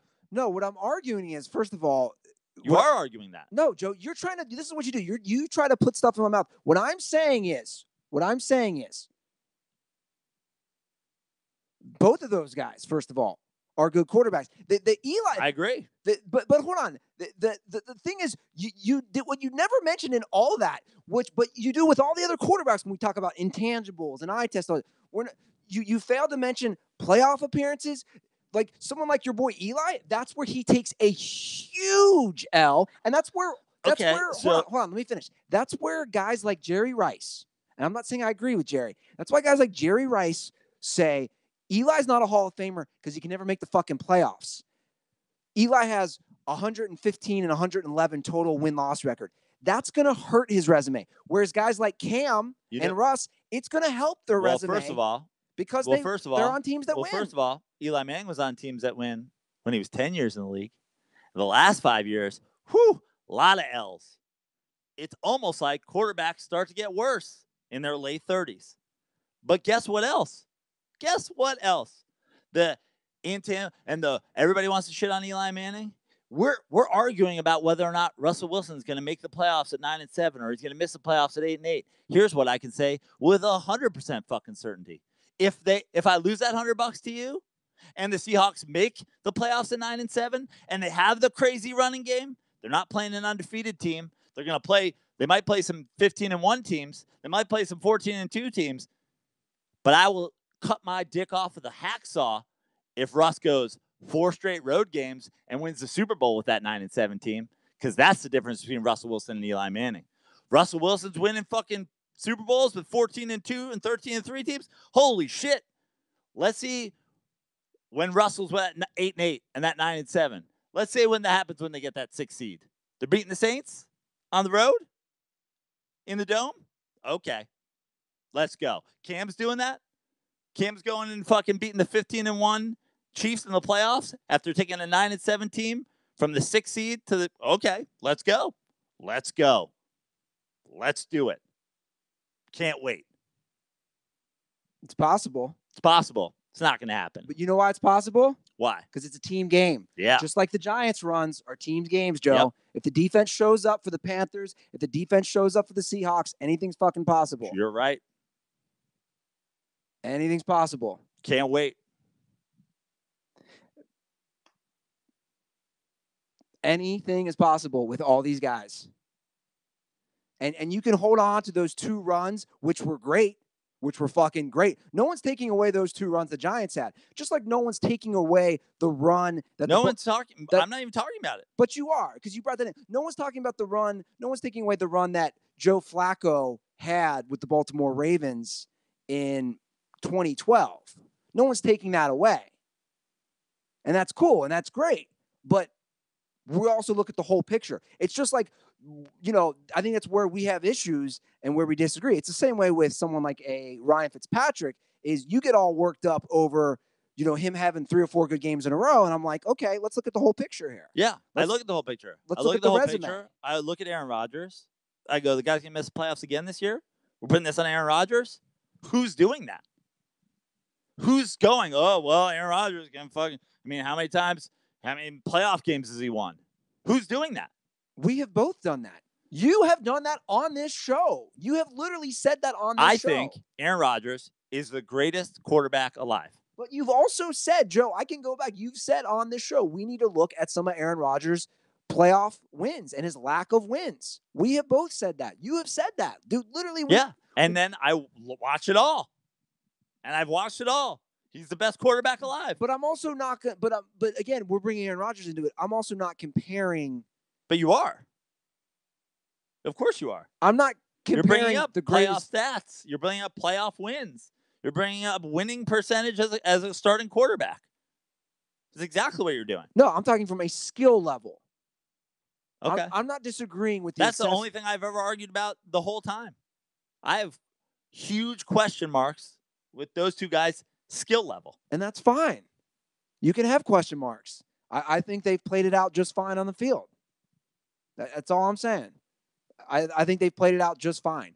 Now, do I want Russ over Cam? Yeah, I still do. Great. I don't think he lays as big of an egg as Cam does. I agree with you. In the Super Bowl and games like that. I agree with you. And I also agree they're pretty fucking close. And I would never call Cam a top 5 quarterback in the NFL, and I'd be embarrassed to. And I'd be embarrassed to say he's better than Ben, Rivers, Brady, Breeze, Rodgers, Mahomes, Luck. I wouldn't say it. Ryan. The big fucking knock on Matt Ryan is the dude didn't take a knee for a quarter and a half. But the big knock on both Ryan and someone like Rivers are both their playoff failures. Yeah. And the same thing about Russell Wilson. Russell Wilson threw a pick at inside the end zone to lose the Super Bowl, threw 4 picks in a fucking NFC Championship game. I've seen it. He's done it. They've all done it. Everybody's got one. Sure. Everybody's got two. Ryan has one in the only one he did. But Cam has one in the only one he got to. Well, no, not necessarily. Ryan struggled. Ryan has struggled in multiple playoffs. So has Phillip Rivers. I mean, those guys were on some stacked teams. That's why we bring it up. Those guys were on a lot of stacked teams that they just couldn't get it done. Anyway, you were all prepared for that, weren't you? I'm just saying there's no preparation. I'm just saying put it on. You wrote up all those stats. I will. Because I was looking at – because CT calls me out on like I've been fucking a Cam Newton stan, where I think most Panthers fans would say I've been a Cam Newton detractor all these years, which I would say I have been for the exact same reason that I am about Russ. But I want to bring back the MVP thing. I think we both agreed Cam Newton deserved that MVP, right? Yeah, because they went 15-1. And he had 35 touchdowns and he ran for a bunch. Sure. So he deserved it. Yeah. It's a very short. The reason I bring that up, Drew Brees has never won an MVP. I get that. It's a very short list of people to make that. That's why I think it's very important. And like I said, that's going to be on a resume forever. 100%. Because we sit here and then we shit on. And so will Russ's Super Bowl. Exactly. And that's my point. We shit on someone like, Drew Brees, and I don't even want to say shit on because we're both big fans of his, but we talk about Brees has never done this, never done that. But then I feel like, can I be honest, Joe? I feel like maybe sometimes both you and me are contradicting ourselves in circles on this stuff. I know exactly if you said, here's your team, who you want, I'm taking all those guys above both of these two guys. You want to say they're the 9th and 10th or the 10th and 11th best quarterback in the NFL? Great. I'm all for it. Let's do it. And that's fine. On any given season, I'm not bringing up. I didn't throw in there the fucking Matt Staffords. I didn't throw there in the Kirk Cousins, who, if you take out the 2 years he's played 4 games behind fucking RG3, has probably similar numbers. I don't think Kirk Cousins is better than those guys. But I don't think they're better than any of those other guys. Well, we just disagree about some of those guys. And I'm not saying some of those guys are great. Phillip Rivers set a fucking record or tied a record today. Yeah. He's a great quarterback. And as every year goes by, I like Phillip Rivers actually more and more. Yeah. But because he's still doing it. The reason I'm saying you have the talent again this year. He hasn't had maybe the talent around him since his early days with the Chargers when he had those loaded teams. They have a talented team, both offensively and defensively. But again, this is the argument that we make with Drew Brees, which is like, I'm fine with saying Drew Brees is the 6th best quarterback of all time. I think it's a goddamn compliment. If you want him to crack that, then you have to say, look, then I say, look at all the shit that he has to win it. Look, winning a Super Bowl is fucking hard. No, it all has to come together at the same time. You want to talk about the disrespect that Eli Manning gets tossed around? They never had it all come together at the fucking same time. They never had those defenses, as good as they played in the playoffs. They got what? Playoff runs from good defenses that turned great. He didn't have fucking go-to receivers. He didn't have fucking go-to running backs. He didn't have offensive weapons. He didn't have blow-them-off-the-line offensive lines. Everybody came up a little bit in those things, and they won 2. But that's just not – Eli had – Never.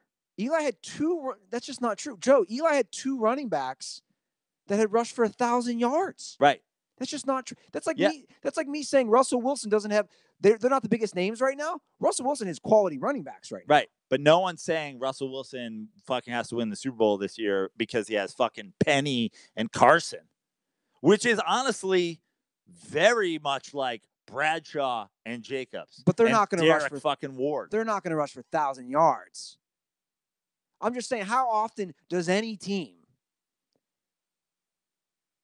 I don't know because I don't have it in front of me. How often does any team have 2 guys rush for 1,000 yards? That means you have good O-line / quality running backs. Those guys aren't lights out because it shows they didn't last that long in the league. I'm not saying that. Right. But exactly. But hold on. They had two guys rush. So is that a testament to the Giants or is that a testament to Brandon Jacobs and Ahmad Bradshaw? When Ahmad Bradshaw went to the Colts, what happened? When Brandon Jacobs went to the 49ers, what happened? When Steve Smith went to the Eagles, what happened? Well, when Kevin Boss went to the Raiders, what happened? When Martellus Bennett went to the Bears, what happened? When Plaxico Burress, like, look, you want to keep going? How many of the guys who were major when Victor Cruz left, what happened?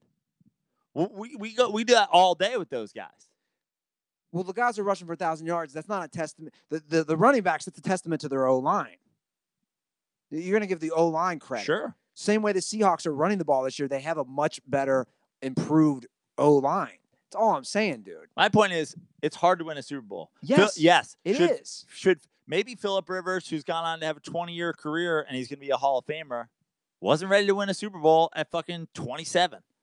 Maybe he is now. Doesn't have a LaDainian Tomlinson. Doesn't have a fucking prime. But no, that's why I'm bringing that up now. I'm saying right now about Phillip Rivers. In my opinion, he has the weapons offensively. But look at the weapons that fucking Kansas City has. They have sometimes more. You run into a goddamn buzzsaw. But this is why I'm bringing this up, because it's like this cyclical fucking, like, we're spinning in circles amongst ourselves about how we're defining quarterbacks. Yeah. That's all I'm saying. I don't think I'm spinning at all. But I think we both are, because we're going to be critical of Breeze not winning. And I'm not critical of Breeze not winning. Who's critical of Breeze not winning? But you and I are saying that's why he's. But this is why you and I are both saying that's why he's not a top 5 in our book. I'm saying that the guys in the top 5 are fucking legends. Sure. And you want to be up there with them? You got to bring more than fucking gaudy passing stats and 1 Super Bowl to crack the top 5. By the way, I think Drew Brees is a better quarterback than Tom Brady. I do. I always have. I always will. 5 Super Bowls, the fucking system QB thing, I believe in it. I believe it's fucking true. But the bottom line is, I will shit on Tom Brady to no end. I will fucking system QB that guy. But 5 is 5. 5 is 5. I'm not putting him fucking 10th all time. He can have 5 and not be 1 because he's system QB. But it can't be 5 and be fucking breaking records and be behind 1. But I want to bring it back to Rivers. I get what you're saying. Kansas City is more talented. We both agree. They have more weapons. But that's just my point. If you want to be remembered, Phillip Rivers, he's already a Hall of Famer, numbers-wise. You do have to go into Kansas City and win. That's all I'm saying. Because we're using that same argument. We've both used it for Breeze, saying Breeze is stacked this year, right? There's no excuses if they don't make the Super Bowl, correct? Yeah. So I think we have to use that same argument for some of these other guys. That's all I'm saying. Okay. And look out for them, by the way. The Chargers. I'm telling you. I might like them on the road in Kansas City in the playoffs. But what Phillip Rivers is going to show up? It's not like we have Phillip Rivers, like bad, terrible Phillip Rivers. But great has to show up. That's all I'm saying. Good Phillip Rivers, pedestrian Phillip Rivers. But he wasn't pedestrian today. Completed 25 consecutive passes. No, he was great today. That's what I'm saying. Great Phillip Rivers has to show up in a road playoff game. That's all I'm saying. Anyway, we go down these quarterback rabbit holes. Well, my point was I don't want to go down the quarterback rabbit hole at all. I'm trying to avoid it. I'm trying to tell you, have some fucking perspective. Here's your perspective. And now you want to keep doing that from here on out? That's on you. I'm not fucking going down the rabbit hole anymore. I'm fine. If you're comparing Russ to a guy who won an MVP, I'm content with that. You're not hearing an argument here from that. To me, it was more. So is Cam the 6th best quarterback in the NFL? But I'd still rather take Russ. Yeah, I know, but the other intangibles. You have Russ top 5. I do have Russ top 5. So Cam's 6 with the exact same fucking everything? I don't know where I put Cam. That's why you have a hole in your fucking judgment. I don't have a hole, Joe. We could both go down this fucking thing of both of us saying we have holes in our judgment. I think I think Russ is less prone to have meltdowns in the playoffs That's all I'm saying. Than someone like Cam. I trust Russ more, and today shows it. I think Cam, on certain times, he's inaccurate. He doesn't make, like, on that the third down, you can't throw it to the guy who's 3 yards shy of the first down marker. I don't think Cam Newton, let me put it this way, I do not think Cam Newton makes that pass that Russell Wilson makes to tie up the game. That's all I'm saying. Anyway, we can disagree. It's fine. Yeah. You went to, let's shift gears. Is there any other major NFL stuff? We're almost 2 hours into the show. I don't think, is there? I don't know. You tell me. What are the rest of the games? Well, I was going to try to shift gears into some college stuff. Because I know you went to the Notre Dame game. I did. Where'd you get those tickets, Praino? SeatGeek. I just got tickets. I use SeatGeek tonight. I use SeatGeek for tickets to Tom York, lead singer of Radiohead, in Vegas. Going to Vegas. When? December 22nd, right before Christmas. Christmas gift to myself. I'm going with my brother John. That's going to be savage. Turtle John? Turtle John. I really wanted to see Tom York. Where's he playing? He's playing at the Cosmopolitan. Oh, nice. He's playing 2 nights here in LA. Cheapest ticket in LA, $181. Wow. Cheapest ticket, general admission in Vegas, $62. Nice. Throw on a $20 rebate from SeatGeek. $10. Well, is it? It's 10 now. Did we drop it down? It's changed to 10. $10. Okay, $10 SeatGeek promo code. Sorry, you did not have the new ad read. I didn't use it. I gave it to John. I gave John promo code dirty. So yes, you did not have the ad read in front of you. They were too good to us for too long. Maybe you can see my parents. My parents are also, they're going to be there in April. My parents want to go to Las Vegas to see Michael Bublé. I can't even say it. Imagine Walt and Joanna in Vegas seeing Michael Bublé. I told my parents, you got to download that SeatGeek app, because best of all, you guys get $10 off your first SeatGeek purchase. Just download the SeatGeek app and enter promo code DIRTY today. That's promo code DIRTY for $10 off your first SeatGeek purchase. SeatGeek, life's an event. We have the tickets. You think Notre Dame is ready for the playoffs? I think they're ready for the playoffs. I'm not even sure they're going to make the playoffs. I mean, is it a sure thing? Because these college voters.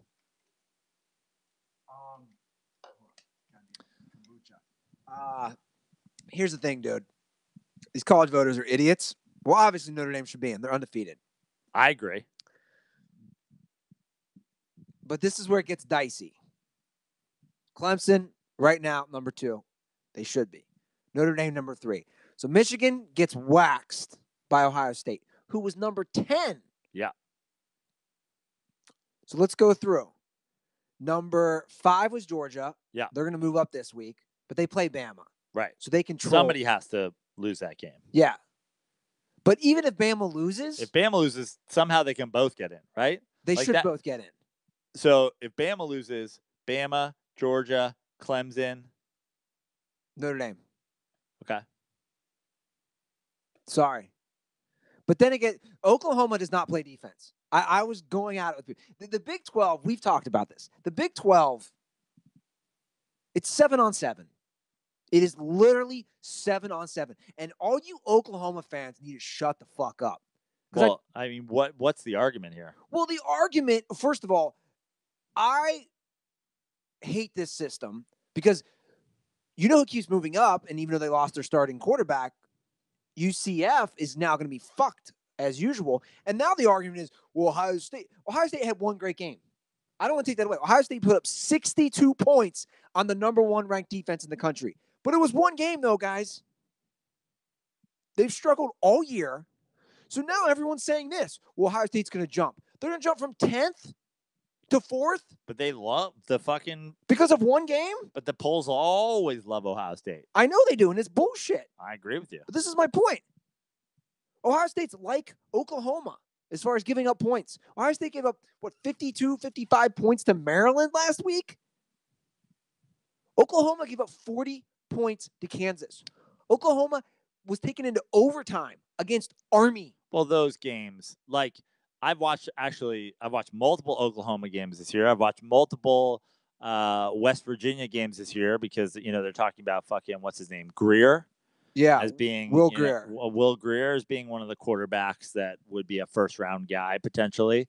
So as a Giants fan, Sure, got to watch these guys that the Giants might fucking take. But like to watch those teams that play just absolutely no defense and think that they belong, it's wild to me. It's also like, how good are their offenses really? No one in that conference plays defense ever. Like, what was the score of that Army game? It was actually 28-21. 28-21 Oklahoma. But it's like, oh, that's the game you scored 20. You suddenly don't play a Big 12 team. You score 28. But this is my argument. Army, as someone, again, whose brother went there. Guys, my brother, let's put it in context. My brother was recruited by Army, Navy, and all the Ivy League schools to play football. My brother was a 6 foot to 6'1", I don't know how tall he is, around there, 200-pound defensive end. Now, I know this is the mid-90s, but still. Right. My point is this. He was recruited to play defensive end for Army. Army goes into Norman. They put up more yards. Army, this is the stat, all you need to hear about Oklahoma and their defense. Army passed for 40 yards that game. Army rushed for 339 yards. Army rushed for 339 yards running a 1945 wishbone offense. Oklahoma does not deserve to be a top 4 team. I agree, but I don't watch a whole lot of college football, although I've watched more than I normally do this year, and I agree. Just watching that West Virginia game, it's kind of a joke. It's 7-on-7. And Ohio State's the same way. But like, how does this happen to an entire conference? That's my question. Is there like a gentleman's agreement like Kaepernick to just like not recruit linebackers or defensive backs? Like, how's the whole conference not played? Everybody just gives them 40 points all the time. I literally don't even know how it happens.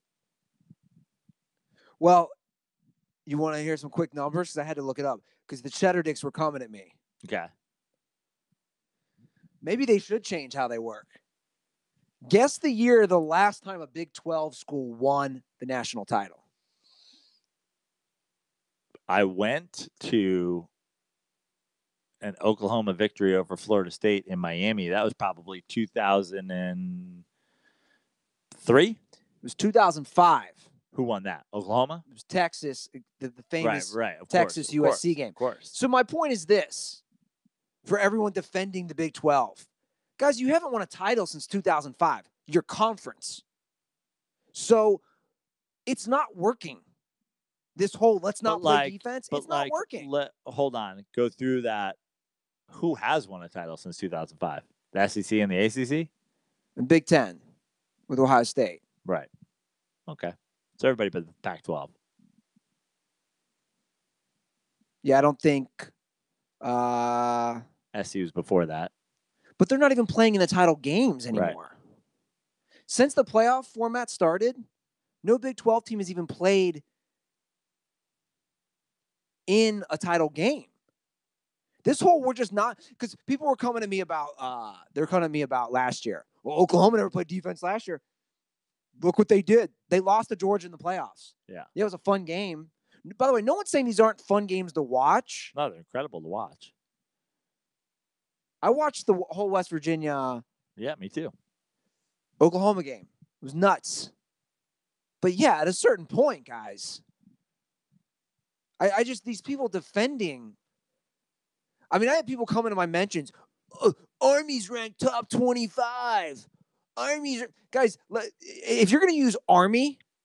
I mean, that's just, like, come on. Yeah, look, Army lost to Duke by 20 points. I get into it with some people on social media, but like, do you want to hear? No, you got to tap the brakes on people. What? Like, I mean, are you even replying to people who are talking about Army? I have to. Do you want to hear? I have to do this on the show. Listen to Army's wins this year. Can I not? Yeah. You want to hear this? Liberty, Hawaii, Buffalo, San Jose State, Miami, Ohio, Eastern Michigan, Air Force, Lafayette, Colgate. Whew. Got a couple Patriot leg wins in there at the end. Those are Army's big wins. Oklahoma fans coming at me. They're top 20. Dude, I like Army. I root for them. My brother went there. He talks shit to my other brother. I love reading those text messages. Army's not good. Jesus Christ. Oklahoma, if this is what I'll say about Oklahoma or Ohio State or any of these teams. If one side of the ball just sucks, you're not a good team. There's offense, defense, and special teams. If one side of those completely sucks, you're not a good team. Fuck Oklahoma. Fuck Ohio State. Put UCF in there. Well, none of those teams are making the fucking top 4. Like, so let's say Georgia loses to Alabama. Yeah. Then it's what? Alabama, Clemson. Because we'll assume Clemson's going to Notre be Dame. Yeah. And it's going to come down to Ohio State or Oklahoma. Yeah. And UCF's just going to be sitting there playing with their dick because they play in a shit conference. But then there's, of course, Oklahoma could lose to Texas. Here's what we need. I know UCF, and it sucks because their quarterback's out for the year. We need Ohio State to lose to Northwestern, which isn't going to happen. And we need Texas to beat Oklahoma, which could happen. I do want to say something about that Ohio State game. And I'm a big fan of Gus Johnson. He's probably my favorite play-by-play guy. And actually, I like him and Joel Klatt together. Did you hear them about Urban Meyer's health? Yeah. But look. No, but I'm sick of this. The dude covered up a guy beating the fuck out of his wife, and they're like, oh, Urban, his sister. Dude, if his health was that bad, he would not be on the sideline. Well, plain of course, and simple. We agree 100%. But there's also, do you want Gus Johnson doing games or do you not want Gus Johnson doing games? Like Bill Simmons was awesome when he was on ESPN. His shit was everywhere. You had the worldwide leader in sports, and you had this guy but then he trashed fucking Roger Goodell, which we do all the time, and now it's got to be his own thing. So unless you want Gus Johnson calling games on Rabble, you better listen to him fucking. No, but he just doesn't have to comment on it. But the thing is, why do you have to bring up Urban Meyer's bullshit health? Because they. But he doesn't have to. But I think he probably does. Is there a producer in his ear saying, talk about Urban Meyer's cyst on his brain? Probably. That magically happens when they play bad. Yeah. Anytime the school's under any sort of controversy, his health. Uh-oh, here you go. You're going to get the Ohio State fucking slurpers riled up. Let them come at me. My little brother will come at me. I don't give a fuck. Dealing with fanboys is it's the worst part of our job. It's like, step back from your fucking life and realize look at the big fucking picture. You're an Urban Meyer defender? Who and what are you? Got a lot of those coming at me. That's what I'm saying. Step back. The Ohio State football team gives zero fucks about you. You could never play on their team. No one in your family could have ever played on their team. You're a fat Applebee's eating loser. They never cared about you. They'll never care about you. They don't give a single fuck about you. And you most likely didn't attend the university. Most likely not. Yeah. Not that there's a super fucking difficult application process, but you most likely did. You most likely went to fucking Youngstown State or some fucking shithead Applebee's Tech, fucking, Skyline College at fucking Gold Star University. I want to go there. You probably went to that. Get my MBA. And your thing is you're just a fucking Urban Meyer defender? This fucking dickbag? Somebody came at me when I did my tweet about Urban Meyer. He wasn't convicted of anything. Who? Urban Meyer. Good. Still a son of a bitch. Neither was Kobe. Neither was fucking OJ. Neither was Phil Spector. Was Phil Spector ever convicted? I think Phil Spector's in jail. He finally got busted? But Roman Polanski's out there, living in France, having sex with children. Look, Chinatown's Chinatown's up. Talk about top 5. Chinatown's top 5. But I ain't a fucking Roman Polanski defender. He was never convicted. He didn't know. She gave him a fake ID. But why are you even going to side with somebody who possibly could have done something like that? Do you know what I'm saying? Like, that's what I don't get. Like, why even try to side with somebody who could be culpable in a bad cover up? And the other thing is, it's just a matter of like, to me, if it's a question mark, whatever, let it be a question mark. If you want to say you don't know what Paterno knew or what Paterno didn't know, blah blah. If you want to say fucking you don't know if OJ did it, fine. Nobody, and I mean nobody, thinks in their heart of hearts that Urban Meyer's wife isn't showing him those text messages. Who are you? So now what you're some sort of now what you're saying is you're some sort of Urban Meyer slurper that believes he saw the text but couldn't comprehend it. Like, what are we defending here? He does own Harbaugh, though. He owns Harbaugh. But I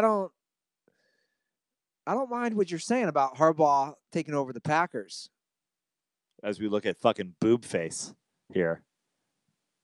But I'm also like, I'm not a big college football guy, but to me, it's like, if this was year one of Harbaugh and he went 11-1 and then he lost to fucking Ohio State, no one would be flipping their shit. I get that he lost every fucking time he's played Ohio State, but like, they all want him gone. I was talking to a comic who went there. I mean, that's just stupid to me. I was talking to you gotta get Brady Hoke back in there? Well, that's what I said to him. I was talking to a comic who went there. Who you want? Schembechler's dead, man. But that's what I asked him. I said, when were you there? And he was there, I think he said 2008 to 2012. I said, okay, so you saw Rich Rod and Brady Hoke. I was like, they're way better off as a program now. Because that's always the question. I was like, you guys are paying him $7 million. That's the response, is we can get anybody we want. So who is that person? I don't know.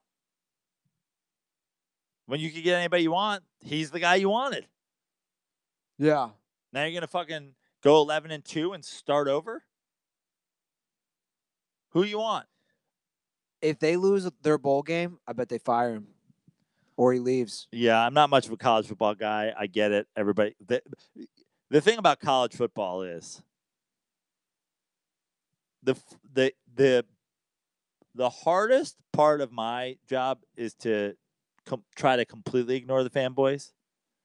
When you're an athletic director at a college, that is your job. Listen to the fucking fanboys because the fanboys donate money or some shit. Yeah. I don't give a fucking single fuck. I'm not going to sit here and say Mitch Trubisky's a fucking MVP candidate, so some fucking fanboy shit dick Bears fan gives us trust fund money. Mitch Trubisky, fucking, and Chase, like they won with fucking Chase Daniel. It ain't Trubisky, guy. You know what I mean? I don't fucking got to say shit. Yeah. Some fucking athletic director doesn't know his ass from his elbows. Got to fucking fire Jim Harbaugh after going 11-2 because some asshole that didn't go to Michigan isn't going to buy fucking Michigan hats because they lost to Ohio State. What a shit job that is. By the way, it's not just Harbaugh. They've lost to Ohio State 13 of the last 14 years. Turns out Tressel also and Urban Meyer are better than any fucking coach. Unless you're going to get one of them. You going to get Saban? Urban Meyer went to the fucking national championship game with Utah. Urban Meyer turned fucking Tim Tebow into a Heisman winner. Well, I don't think he went with Utah. He went to a fucking pretty good goddamn season. He went to like Fiesta Bowl. They won undefeated. Yeah. They won the Fiesta Bowl. They went undefeated. He went undefeated with fucking Utah and won the Fiesta Bowl. Goddamn Utah. He's a great coach. Yeah. He's also a piece of shit. Yeah. Those usually go hand in hand. Nick Saban's a goddamn devil. We've covered that. He won 2 titles with Tebow. Yeah. This is why I don't fuck with college football or college sports in general. Did you watch any goddamn sham? You were at the Notre Dame game, so you didn't see any of that LSU. I came back, it was still on. It was still on? Yeah. I took an Uber at it. I learned a lesson from Here we go. At Tug was mentioned. Learned a lesson from Tug Coker. It's the second time he's been mentioned. Tonight? Yeah. Did we mention Tug before? I mentioned him earlier. Did you mention when I was blacked out with Cam Newton stats? It was way early in the show. This is a marathon show, bro. Great. Good. My fucking laundry got stolen, so who gives a fuck? Tug told me, he texted us that night we went to the Monday night game. He beat us home by like 45 minutes. I was like, you got a fucking Uber out of there? He's like, yeah, no problem. So last night, I fucking walked out of the doors after I took the metro down there. I walked out, walked the fucking opposite way, walked out to Martin Luther King Boulevard. You know you're in the hood. And called an Uber. Dude, I got an $8 Uber. Whoa. You got an $8 Uber? Well, in fairness, I got an $8 Uber to the Culver City Metro where we parked our car. But still. From LA Coliseum yeah, to Culver City, it was only $8? Yeah. With my 30% discount because I've worked that car system to death. By the way, I got your technique down. Should we share it with everybody? Or do you think that'll ruin it? I mean, fuck Uber and Lyft. But anyway, my technique is that I go back and forth because if you use them equally, they fight for your business and you start getting hella discounts. I get 30% off basically every Uber or Lyft ride. Yeah. Well, I had a bad incident a few weeks ago. Because people have a thing, they're like, fuck Lyft. When Lyft started, Lyft was gross. You'd get some fucking lady's 75 Volvo fucking station wagon. She had goddamn incense burning in the back. But now it's basically the same company. Same company. So a few weeks ago, I was on Washington Boulevard, and the idiot Lyft driver went to Washington Place. You know, they're right next to each other. I call him. He kept saying, I'm here. I go, no, I'm here, dude. I have the right address. You're at Washington Place. I'm on Washington Boulevard. So they charge me. He just says, fuck it. So they charge me. So I basically, wrote them their thing. Said, hey, I need my $5 back. So, the other thing is you never cancel. I didn't.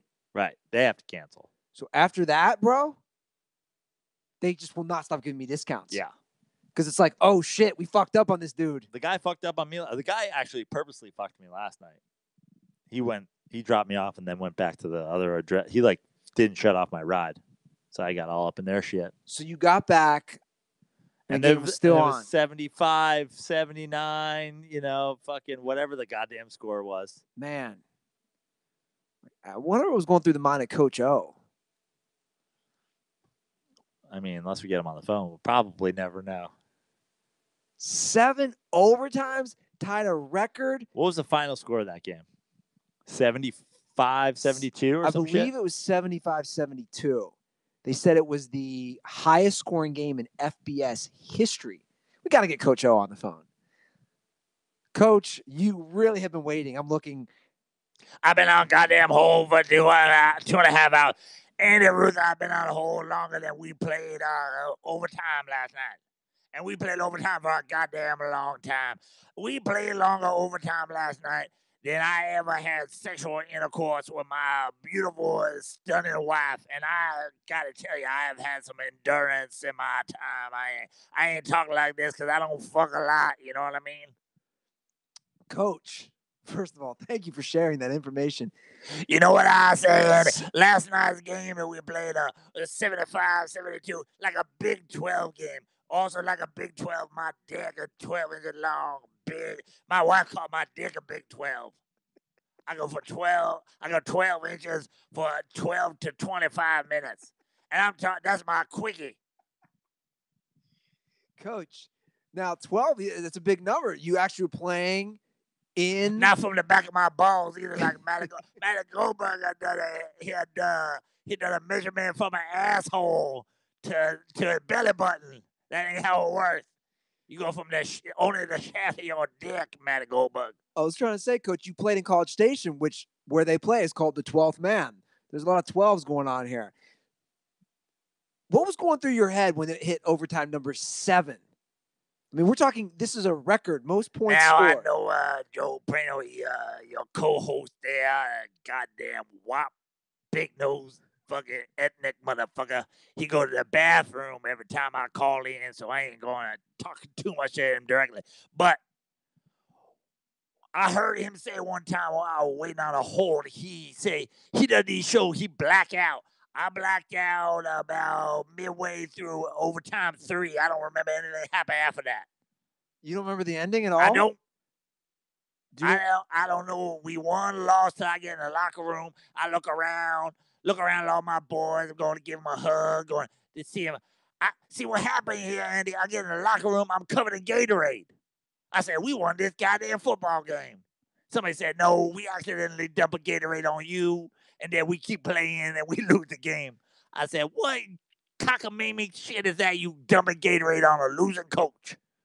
Now, Coach, I got to ask you, because we've talked about this, all the teams are playing in their mascot. What is an Aggie, and how did a Tiger lose to an Aggie? Well, let me tell you something here. Because I'm looking at... I don't have a Google. Well, I'm looking at it. And let me tell you, I asked every single one of my goddamn, athletic department assistants, what is it? This is the reason we lost the game. I'm 7 overtimes in, still can't figure out what a fucking Aggie is. You expected me to figure out what an Aggie is and call again? Somebody told me it's Texas A&M stands for agricultural and technology. This is some sort of mascot, just means somebody who fucking working in the fields or some shit. I believe it is also, their mascot is actually a collie dog. I disbelieve that. I'm looking at it right now, Coach. An Aggie.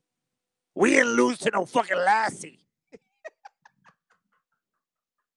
Aggie better be some sort of dinosaur or something. Dinosaur beat a tiger. Collie dog don't beat nobody. Collie dog gonna beat Georgia. You give me an English bulldog in a fight against a collie, I'm taking the one with less hair. Oh, fuck, Coach. Well, look. I mean, collie dog saved Billy from falling down a well. Ain't winning no 7 overtime game down in Texas, though. Man, how are you going to be a collie dog? Texas gets 120 degrees, man. What, collie dog shave a hair in the summer? Give that collie. I disbelieve that as a true statement. Well, Coach, it is true. And look, we've had a long show, so we're going to have to wrap this up. You're telling me we had a long show. I've been on the hold since after the game ended. Looking at pictures of Aggie, agriculture, collie dog. Looking forward to next week, bowl game, where we going to get seated, where we going to play, what the mascot going to be.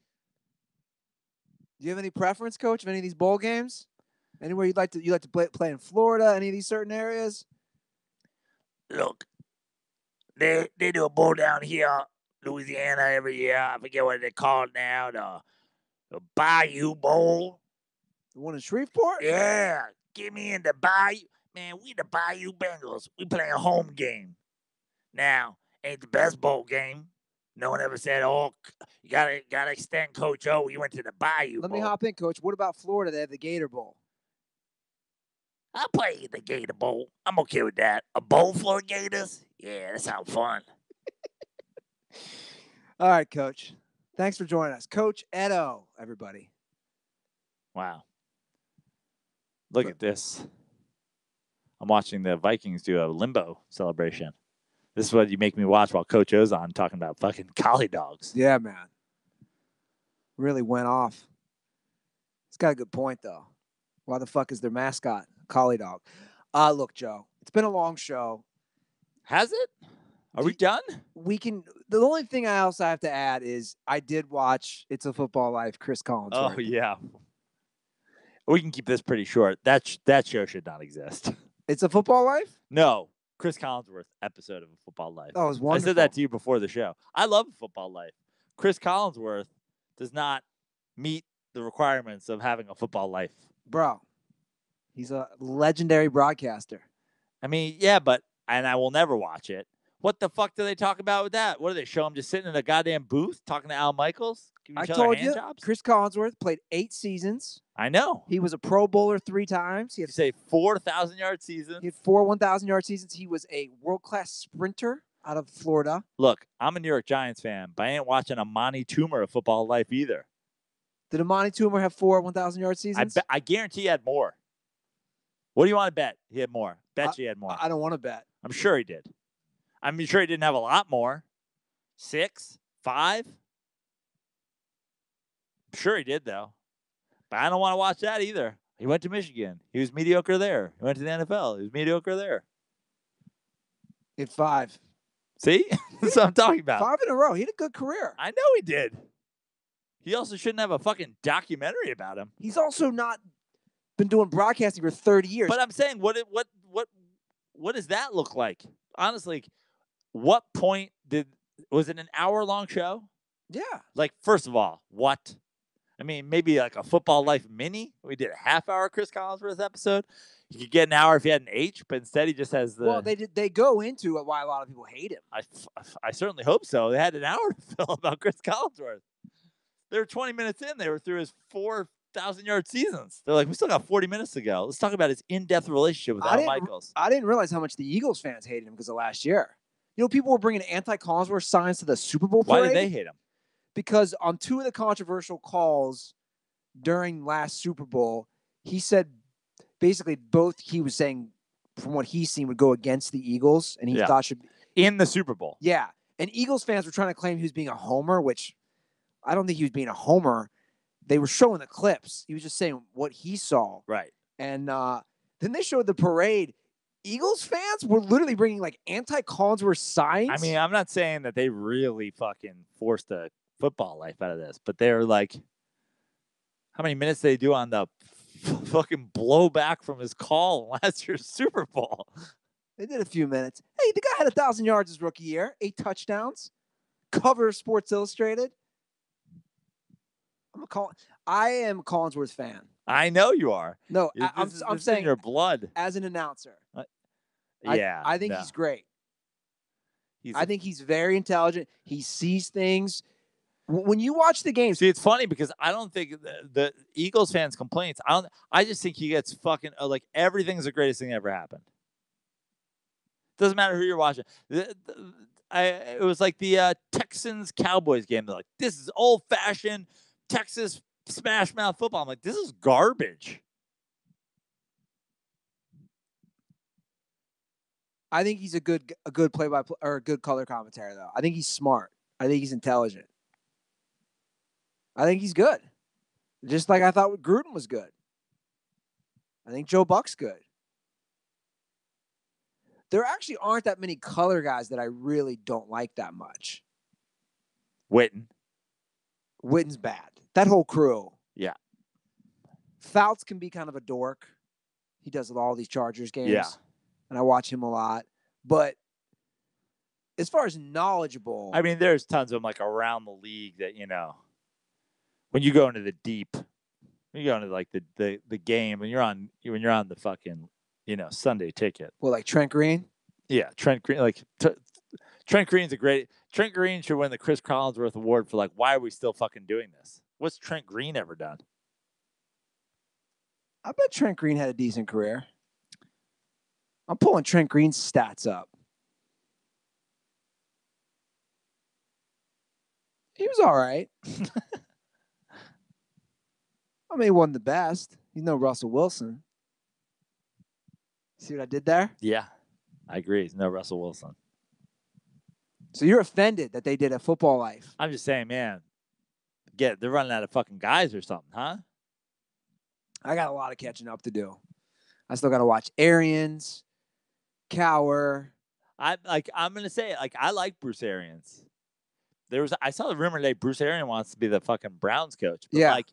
But we're running out of stuff. Bruce Arians, a Football Life.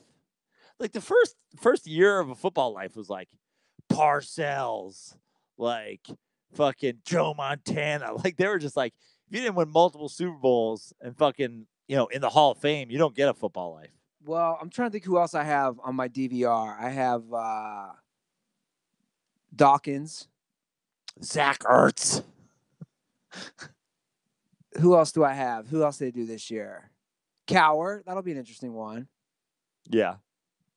I mean, does he not deserve one? Sure. Dante Culpepper, a Football Life. I mean, it's like the 9th year they've done it, dude. I know. I get it. I'm saying they're running out. Maybe take a break. What they should do, they should redo 100 greatest football players of all time. That was the best thing the NFL Network ever did. They got some juggling in that order to do. I'm pulling it up. Let's see who we got. Let's see who I got on the. Vince Lombardi? No. Yeah, Vince Lombardi. Or no. Oh, that's Mike Holmgren. Oh, come on. These are reaches. Yeah, they are reaching. Bill Cowher. Okay. Where are you even seeing this? Why? I know just from reading it. Okay. This is Dwight Clark. Again, come on. I mean, 20. Are we gonna do 20 fucking minutes on the catch?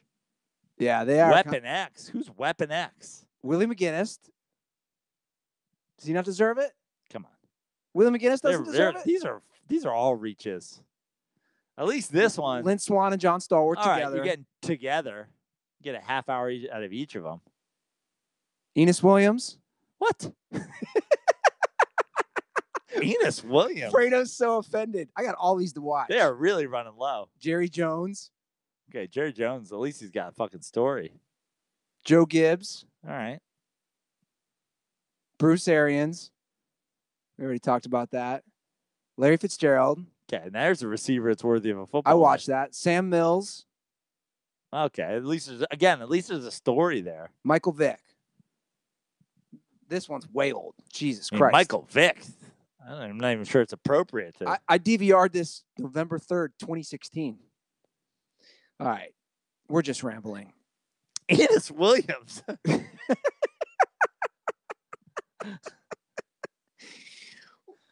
Enos Williams is too big of a stretch? The guys who came after me about fucking Carson. That's why I just think about fam. All I can think about now when any words that come out of my mouth in Dirty Sports is how the fanboys are reacting. I just see Jacob Faith in his fucking Carson Palmer for MVP jersey, like jumping out of his chair, like, Enos Williams, the Hall of Famer. Is Enos Williams a Hall of Famer? I don't know. Who fucking, probably. Even if he's, who cares? 8 Pro Bowls.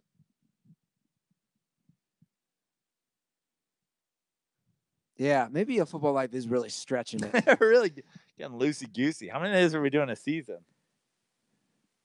What does that say about me that I watch these? Well, let's be honest. You have 13 backed up, so you're not watching that many of them. Yeah, I'm really not watching that many. I got to get back in. Yeah, there's one on your thing from two and a half years ago.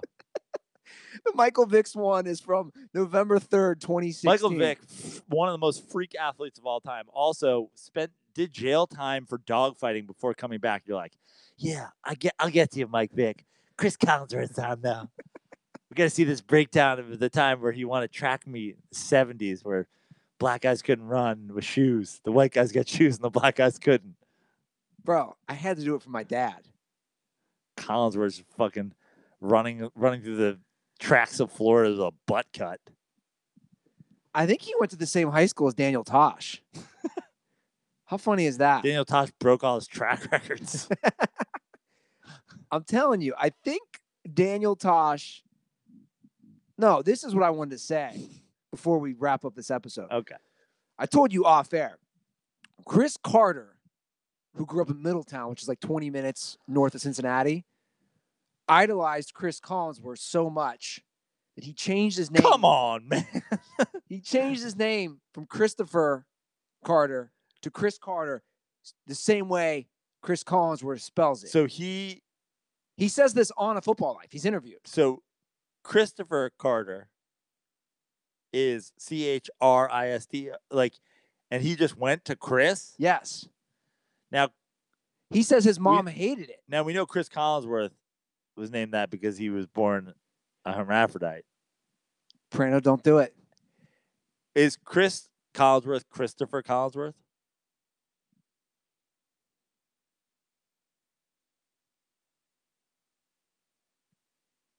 No, this is what his real name is. Anthony, middle name is spelled Chris. Right. So it's Anthony Chris. But Chris Collinsworth was born Christopher Darren Carter. The party starter.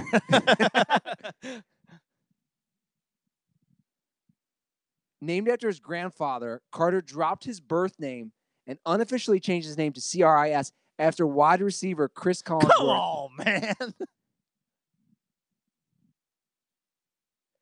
According to ESPN's Mike and Mike on an interview, he said he dropped the name during his 7th grade. But see, this is what you get from a football life. Chris Carter changed his name because of Chris Collinsworth. Yeah, we got 10 minutes out of this. Bro, that's pretty amazing. They're like, motherfucker, we did 20 minutes on Chris Carter changing his name to Chris Collinsworth spelling. We can make Enos Williams fucking last an hour. I can assure you. They should do a football life. There's some fucking editor in charge of Football Life who's sitting there. And they come in with a bunch of tapes, and he's like, "What is this?" And they're like, "Okay, well, get ready, but this is a Mark Bavaro of Football Life." He's like, "Come on, you got to be." He had one year where he dragged 5 guys. How many times can I show him dragging 5 guys? They're like, "Do we have multiple angles?"